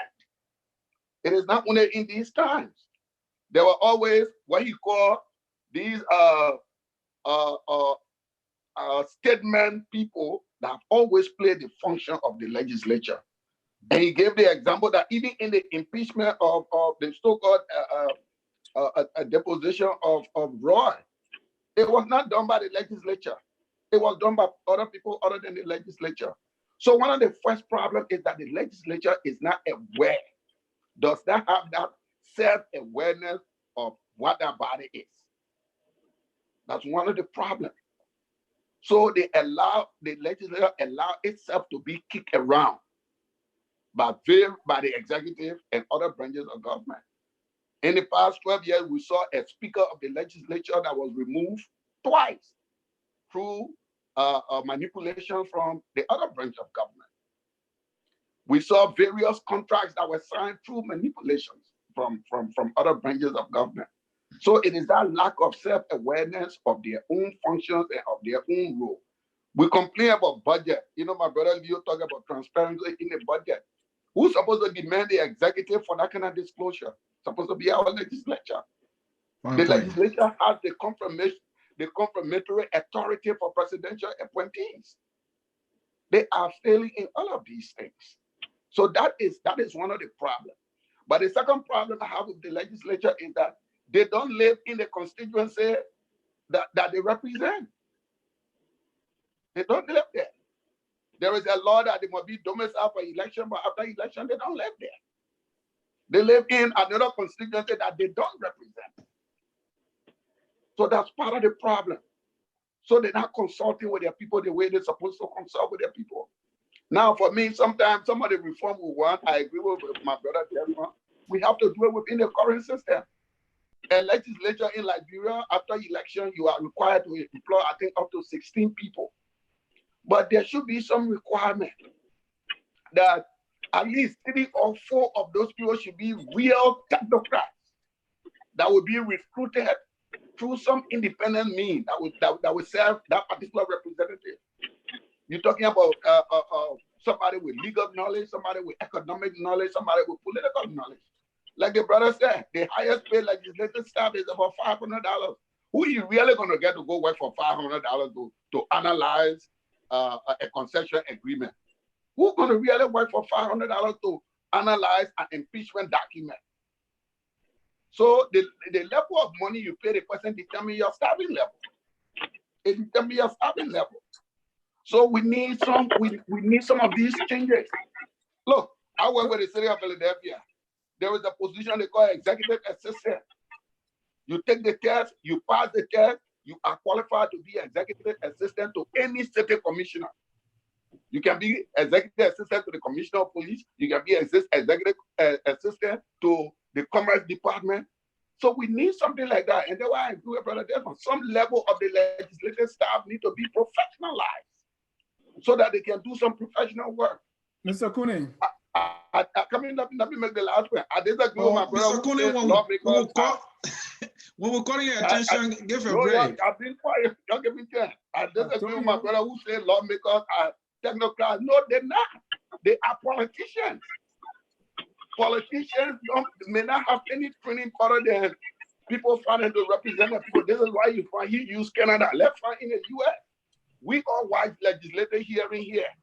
When the people doing their presentation, you see the staff that got the relevant knowledge, giving them graphs, giving them information. This is where the hiring of the professional staff comes in, that will inform the legislature. You don't want to quote this statistics. I didn't say they were technocrats, Mr. Cooney. Hold on, let me finish. Yeah. When you see Mitch McConnell quoting numbers, you think that Mitch McConnell himself find it? The legislative staff to those people are well paid. You know, okay, so these are some of the things. So for me, the solution first, there should be this creation of self-awareness as to who they are because they have a larger responsibility. I think they should live in the constituency that elect them and start treating their constituency like foster children that they have to make mandated visits to. And I also disagree that they're not being given the equipment. Look, let me tell you something. Some of our international partners gave our legislators voting equipment to record vote.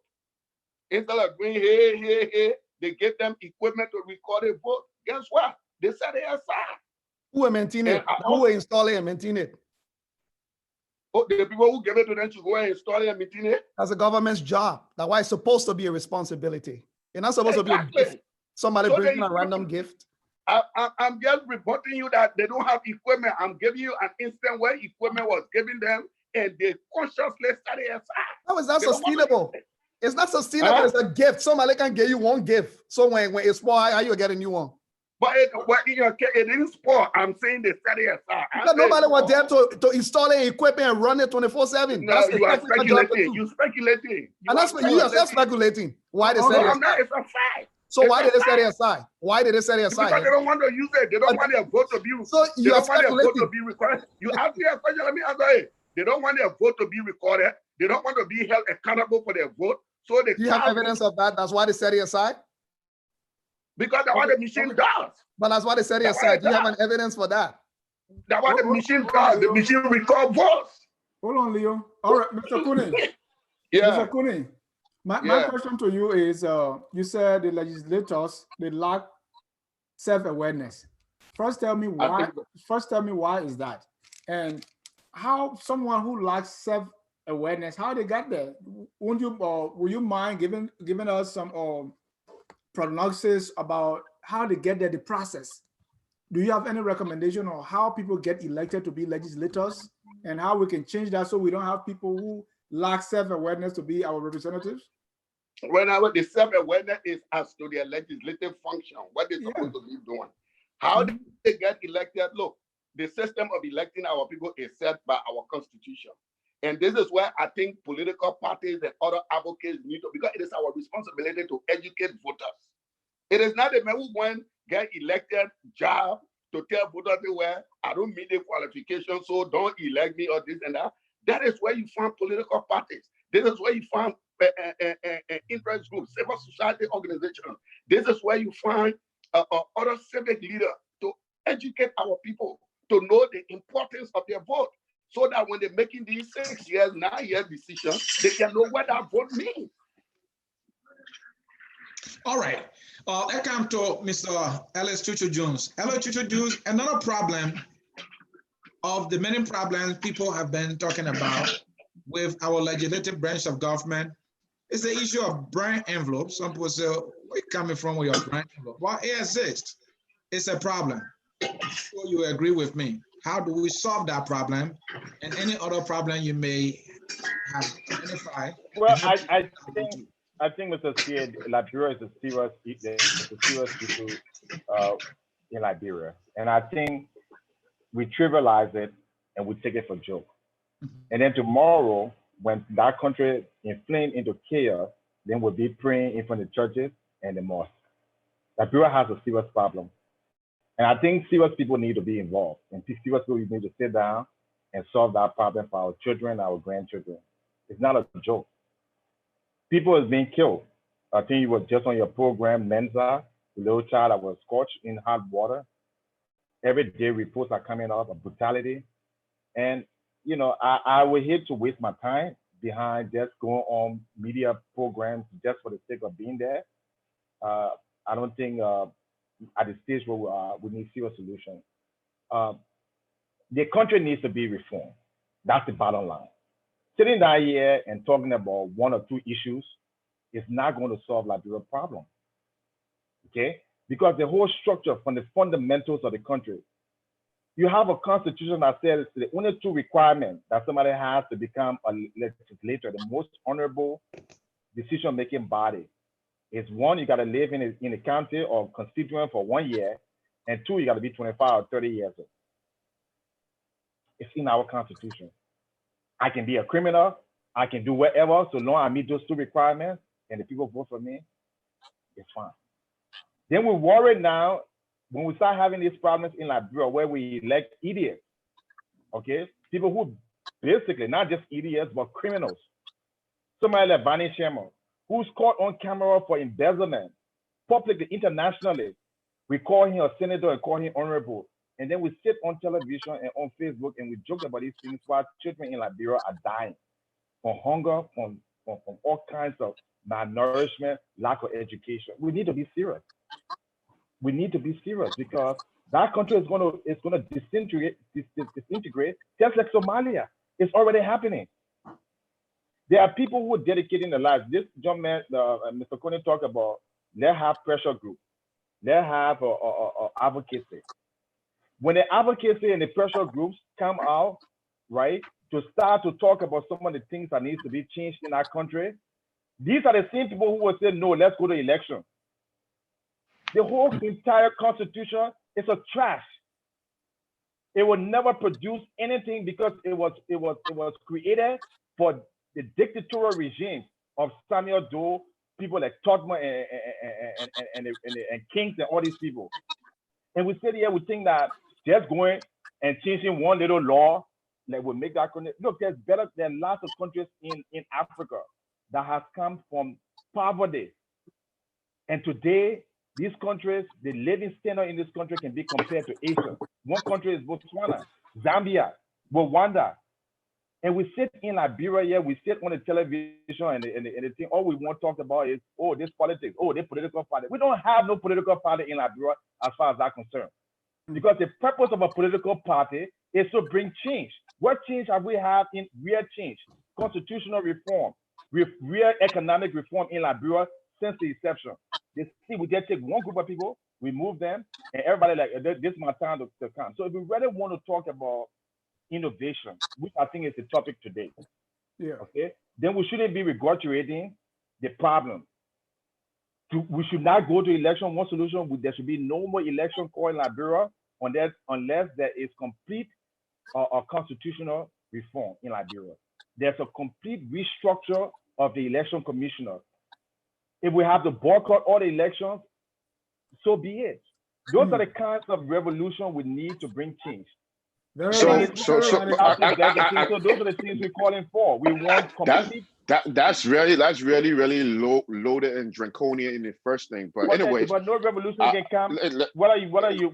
Exactly. You want? Why are you? Let me just finish our land. Can I ask you a question before you finish? Okay. No, Alex, go ahead. Let Alex land. Desmond, let Alex land, please. He has a question, so let me let him. Oh, okay. Go ahead, Desmond. I want to ask you one question. Alex, my question is, where are you right now? I'll follow up on it. He came in terms of what?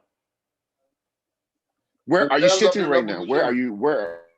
Oh, like I said, presently, where are you? We're working with a lot of people who have been working for many years in Liberia and in America to bring about change.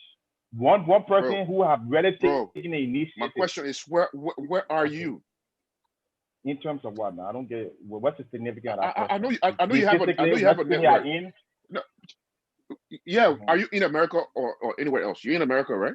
It doesn't matter. I think it's irrelevant. What I'm saying here is, do we need total reform or not? I don't think whether I'm in Canada, America, Japan, or Tokyo, that matters. The substance of what I'm saying, does it make any sense for us to take a constitution that literally gives all the power to the president? For us to take a constitution that literally say that the only two requirements for you to become a lawmaker is for you to stay in the county prior to the election 1 year. Does that make sense? Does that matter where I am? Even if I'm not in Liberia, does that really matter? We should be talking on the substance of issues to make our country better. And let's just stop this whole, for the camera. Thank you, Mr. Jones. Thank you.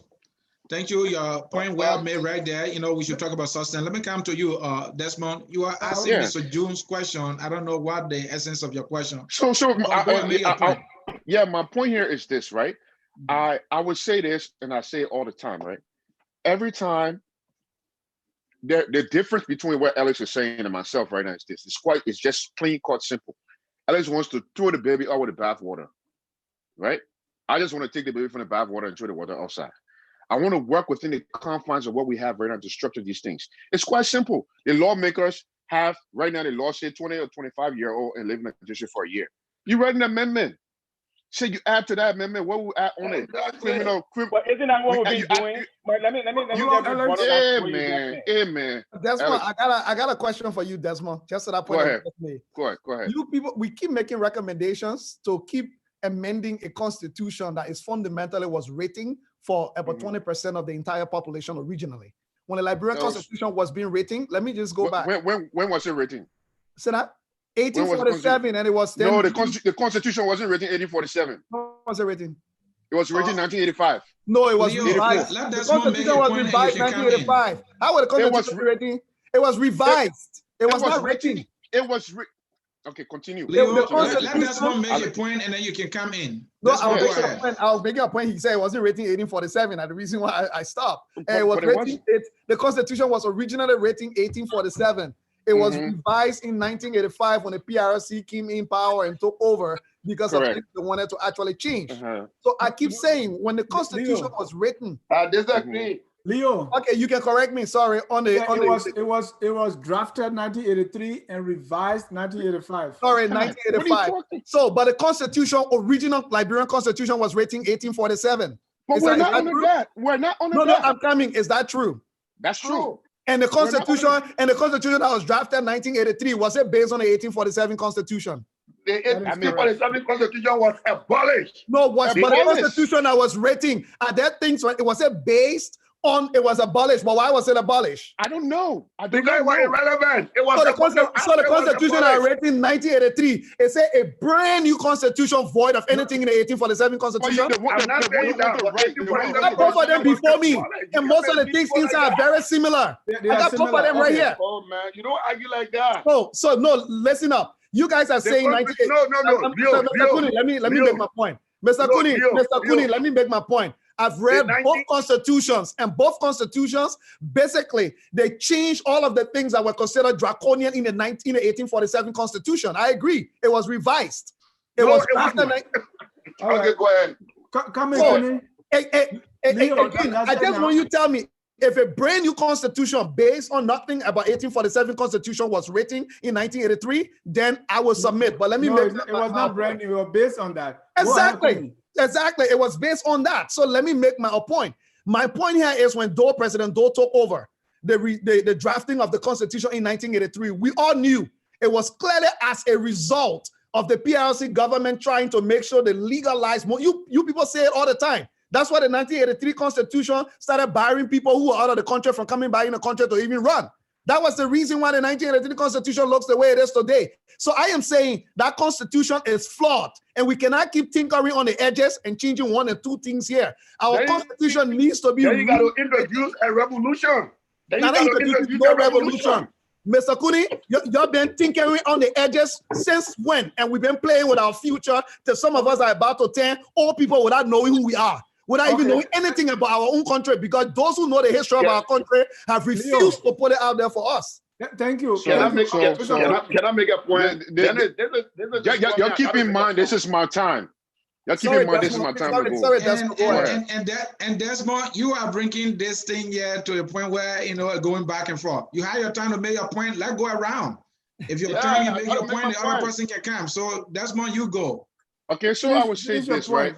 I would say this, right? Mm-hmm. I told you I disagree. My disagreement is this. I don't want to throw the whole bucket away, the baby with the bathwater.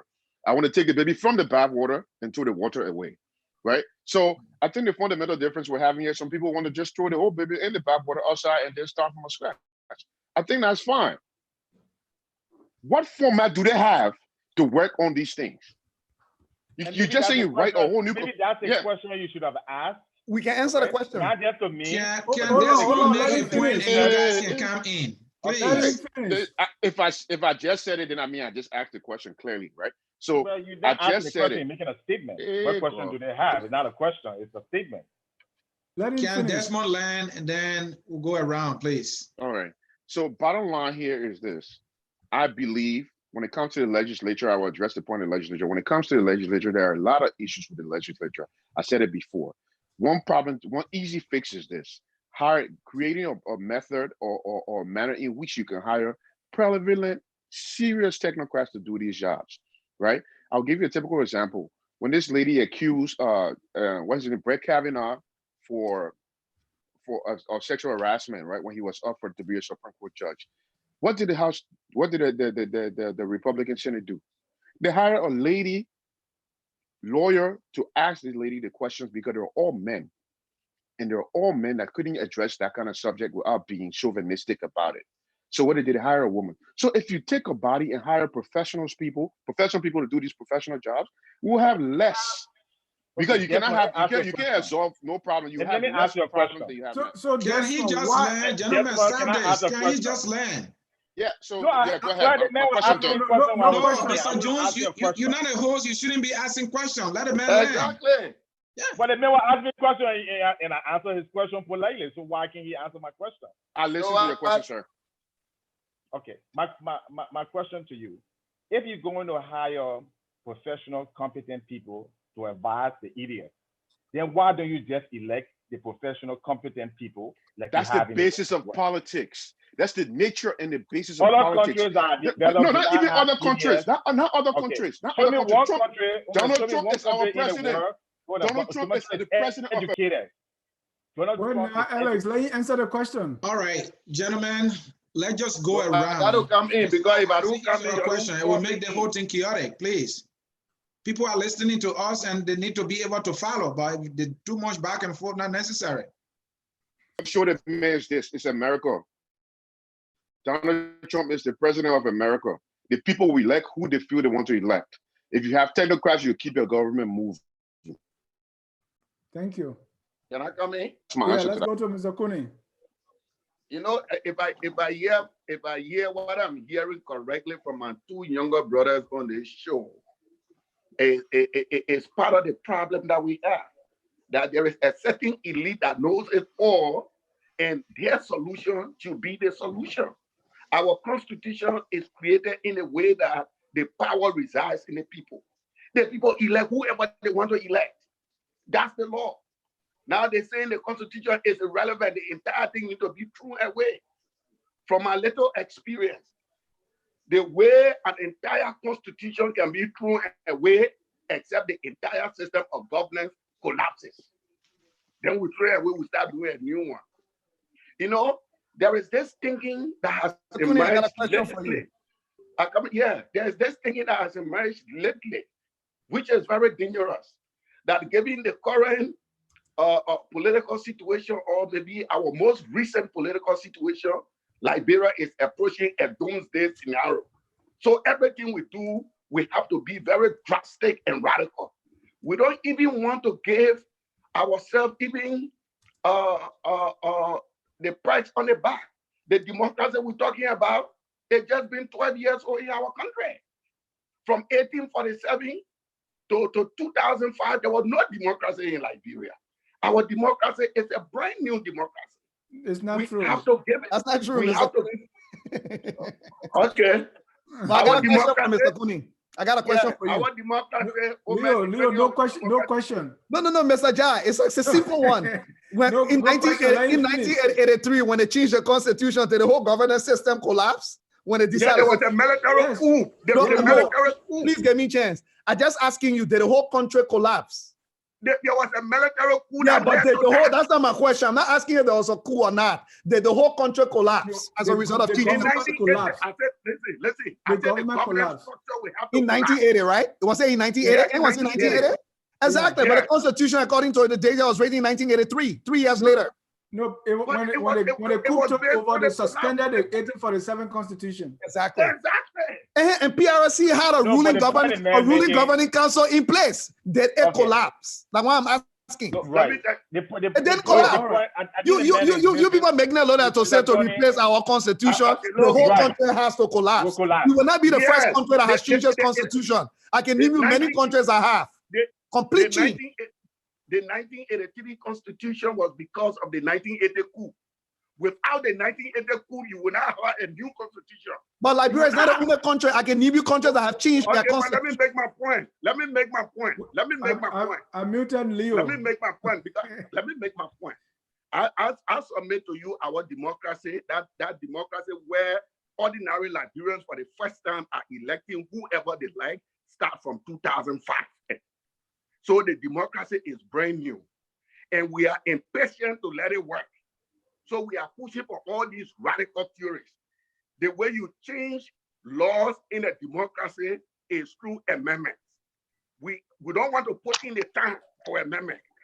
It's wasting our time because we don't want to educate, we don't want to empower. So we're calling for the radical breakdown where we can put a new constitution, but they're not telling us how it can be done. Nobody is calling for a radical breakdown.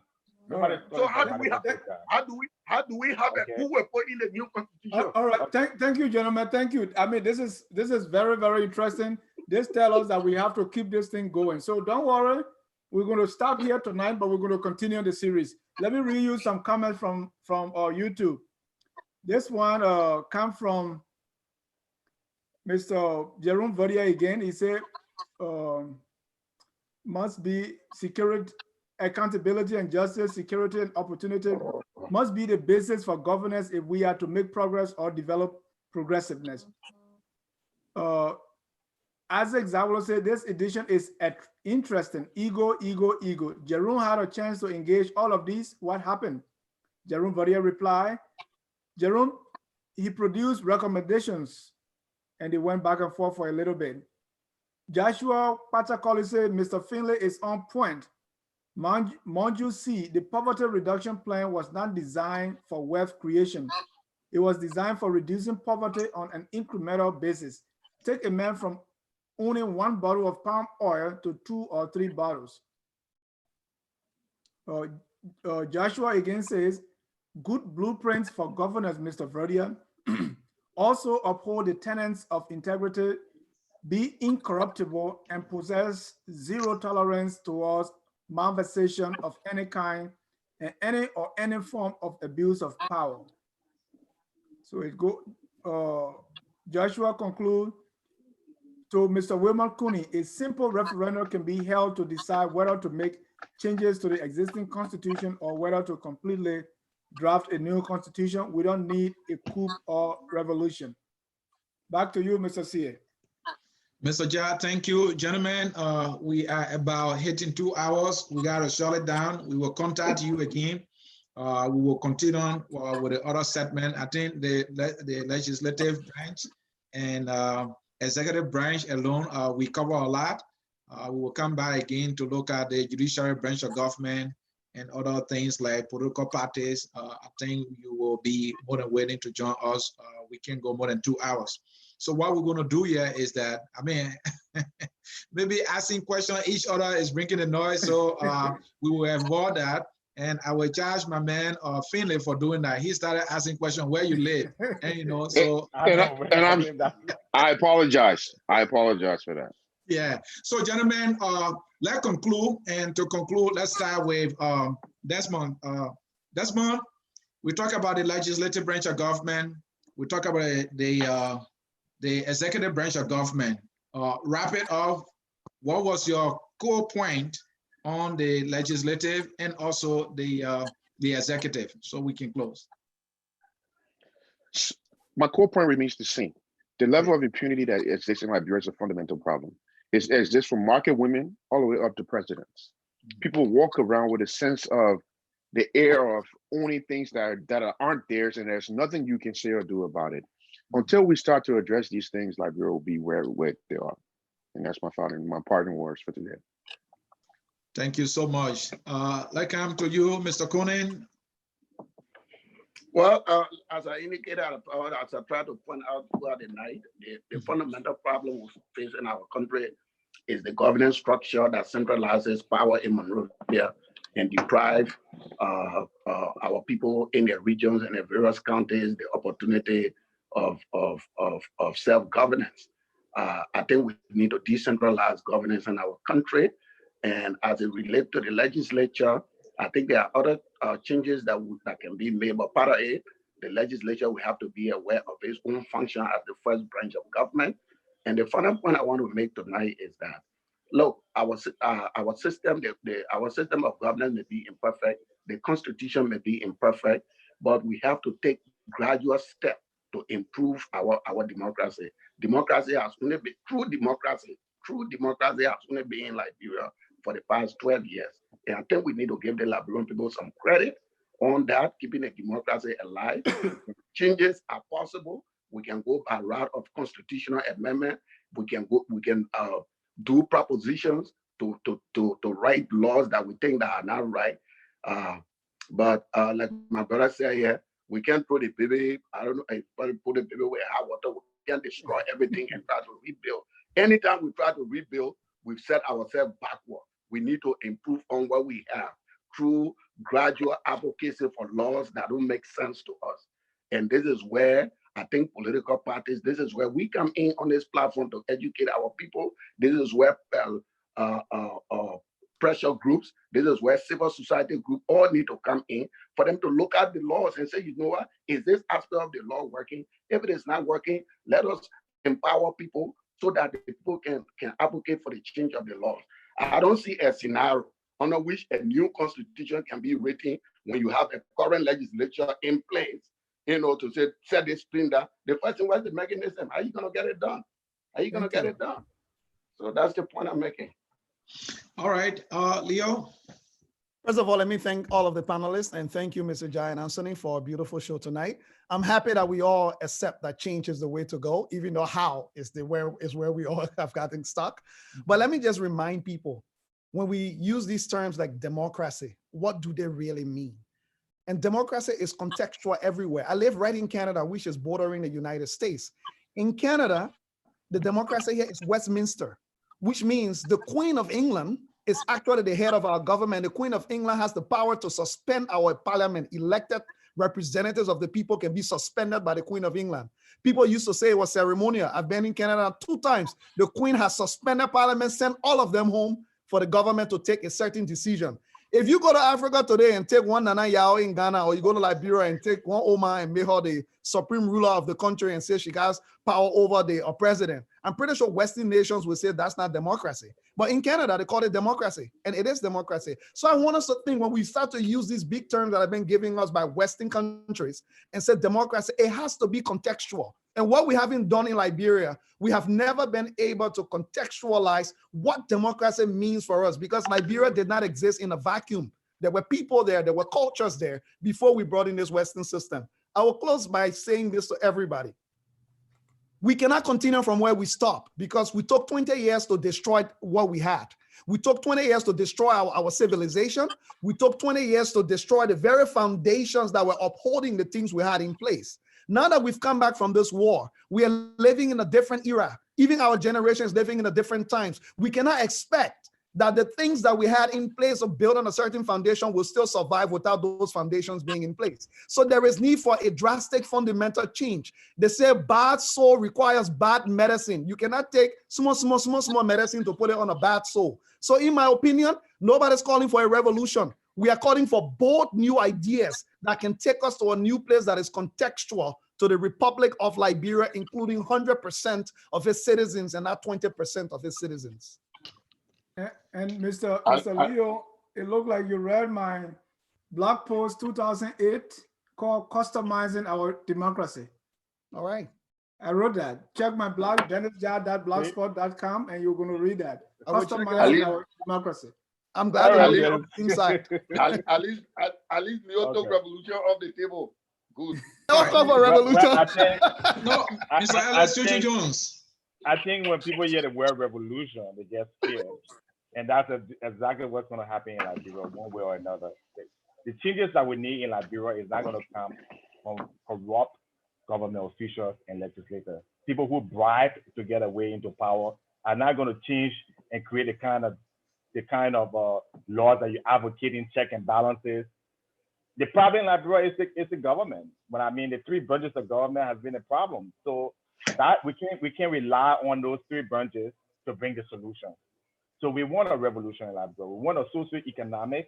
We want a revolution that will change our judicial system and make it work for the people. We want an economic revolution in Liberia where a few hundred men will command almost 50% of the entire budget for themselves in terms of pay and allowances and compensation.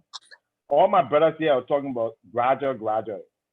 And they're not feeling the pinch in Liberia. They don't have to get up every morning and not even have transportation or food. So it's convenient for them. And I think that's cruelty, because this is a country where it's one of the least economically, one of the highest extreme poverty in the world. The mortality rate in Liberia is one of the highest in the world. Babies are dying, and you are saying, oh, it's okay. Let's just take our time. That's because that's not your child. That's because that's not your brother or your sister. If you were there in that situation, you'll be screaming from the rooftop. So we want a revolution in Liberia, and that's what, if it has to go through that, that's what we're advocating for. Thank you, and we change has to come, and it's going to come one way or another. All right, Mr. Jones. They say to circumcise a leper is not a thing, but who will hold the leper down? So go ahead. We'll find out how time goes by. Who will catch the leper by the leg and hold it down? Who called the first one? Hey, gentlemen, we can't say thank you enough. We all here live in the West. We know the importance of time. And it is even said that time is money. for you to have given us 2 hours of your time despite the delay and still being here to discuss this very important topic. Again, we can only say we can't thank you enough. But hey, it is about our country. And if any group of people should change Liberia, it gotta be us. We are the one that have the education, who know about the technology. This is the information age. Google can tell you anything. YouTube can tell you anything. And so if Liberia must be changed, if we can do it, I don't know that group of Liberians that are going to do that. Because if you look at our educational system right now, the people behind us, I'm worried about them. So it got to be us. And I think this is the understanding you bring to this conversation. That is why we continue to say we can't thank you enough. On that note, folks in cyberspace who have been watching us, this series, we will continue it next week, and we will see if we can bring in the same panel. I enjoyed myself. I enjoyed the controversy. It was a good discussion. Mr. Ja, tell Mr. Cooney, the world revolution does not mean war is coming. Bernie Sanders launched a revolution in America. Yeah, he didn't complain about that. He want to complain about the war revolution. When Mr. Kunin days, revolution mean war. Mr. Kunin time when you say revolution, that war, so he can get scared. When you hear revolution, he can want run. But where is Bernie Sanders revolution? Where has the revolution carried Bernie Sanders? Okay. All right. So, Mr. Ja, it's over to you. Hamilton Zilli on Facebook. I didn't know that people were commenting on Facebook too. Yeah. Hamilton Zilli said, our problem in Liberia is not about competence. It is not expertise. It is not about educated or not educated. Our problem is, can anybody guess? Corruption. Character. He said character. My man, Leo, please send me the number. I will say the number, Mr. Cooney. So, guys, we want to thank you so very much. We want to conclude tonight. Thank you so much. We want to say thank you to our viewers who follow us from Facebook now to YouTube. We can't thank you enough. Focus on Liberia. We strive to educate, elevate, and promote all things Liberian. We all know the problem, the solutions sometimes vary, and then the approaches that we take can be very. Someone revolution, even if it is a cinema role revolution, they want it. Someone baby steps. Some say don't throw the baby away with the bathwater. Some say we got to do it now because tomorrow can't wait. Whatever way you do it, we are saying we are all Liberians, so let's do our best to keep our country that sweet land of liberty. We are Liberians. No, Sonia, big excuse we're afraid of revolution. We bring Martin Luther King Jr. style revolution, no relenting. The people there, you're not saying that on the country for so long, you want to do the thing gradually. Give me the pledge of allegiance, that the United States pledge of allegiance. Okay, what kind of thing is so? The Liberian pledge of allegiance is exactly the United States pledge of allegiance. I didn't don't want to show to end today. Everything gotta go, Leo. Forget we'll bring you back next Friday. We can do this again.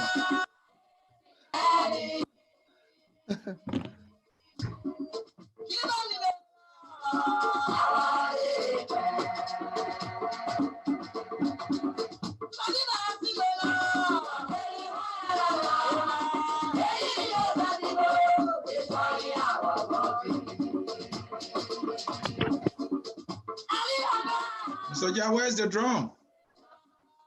I got a drum right here. You want me to let's go. I want to see it. Wait.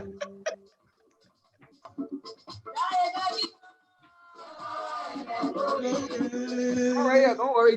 Let's go, Leo. Let's go. Tap it, brother. Let's close this show. All right. You're welcome. You're welcome. You are welcome.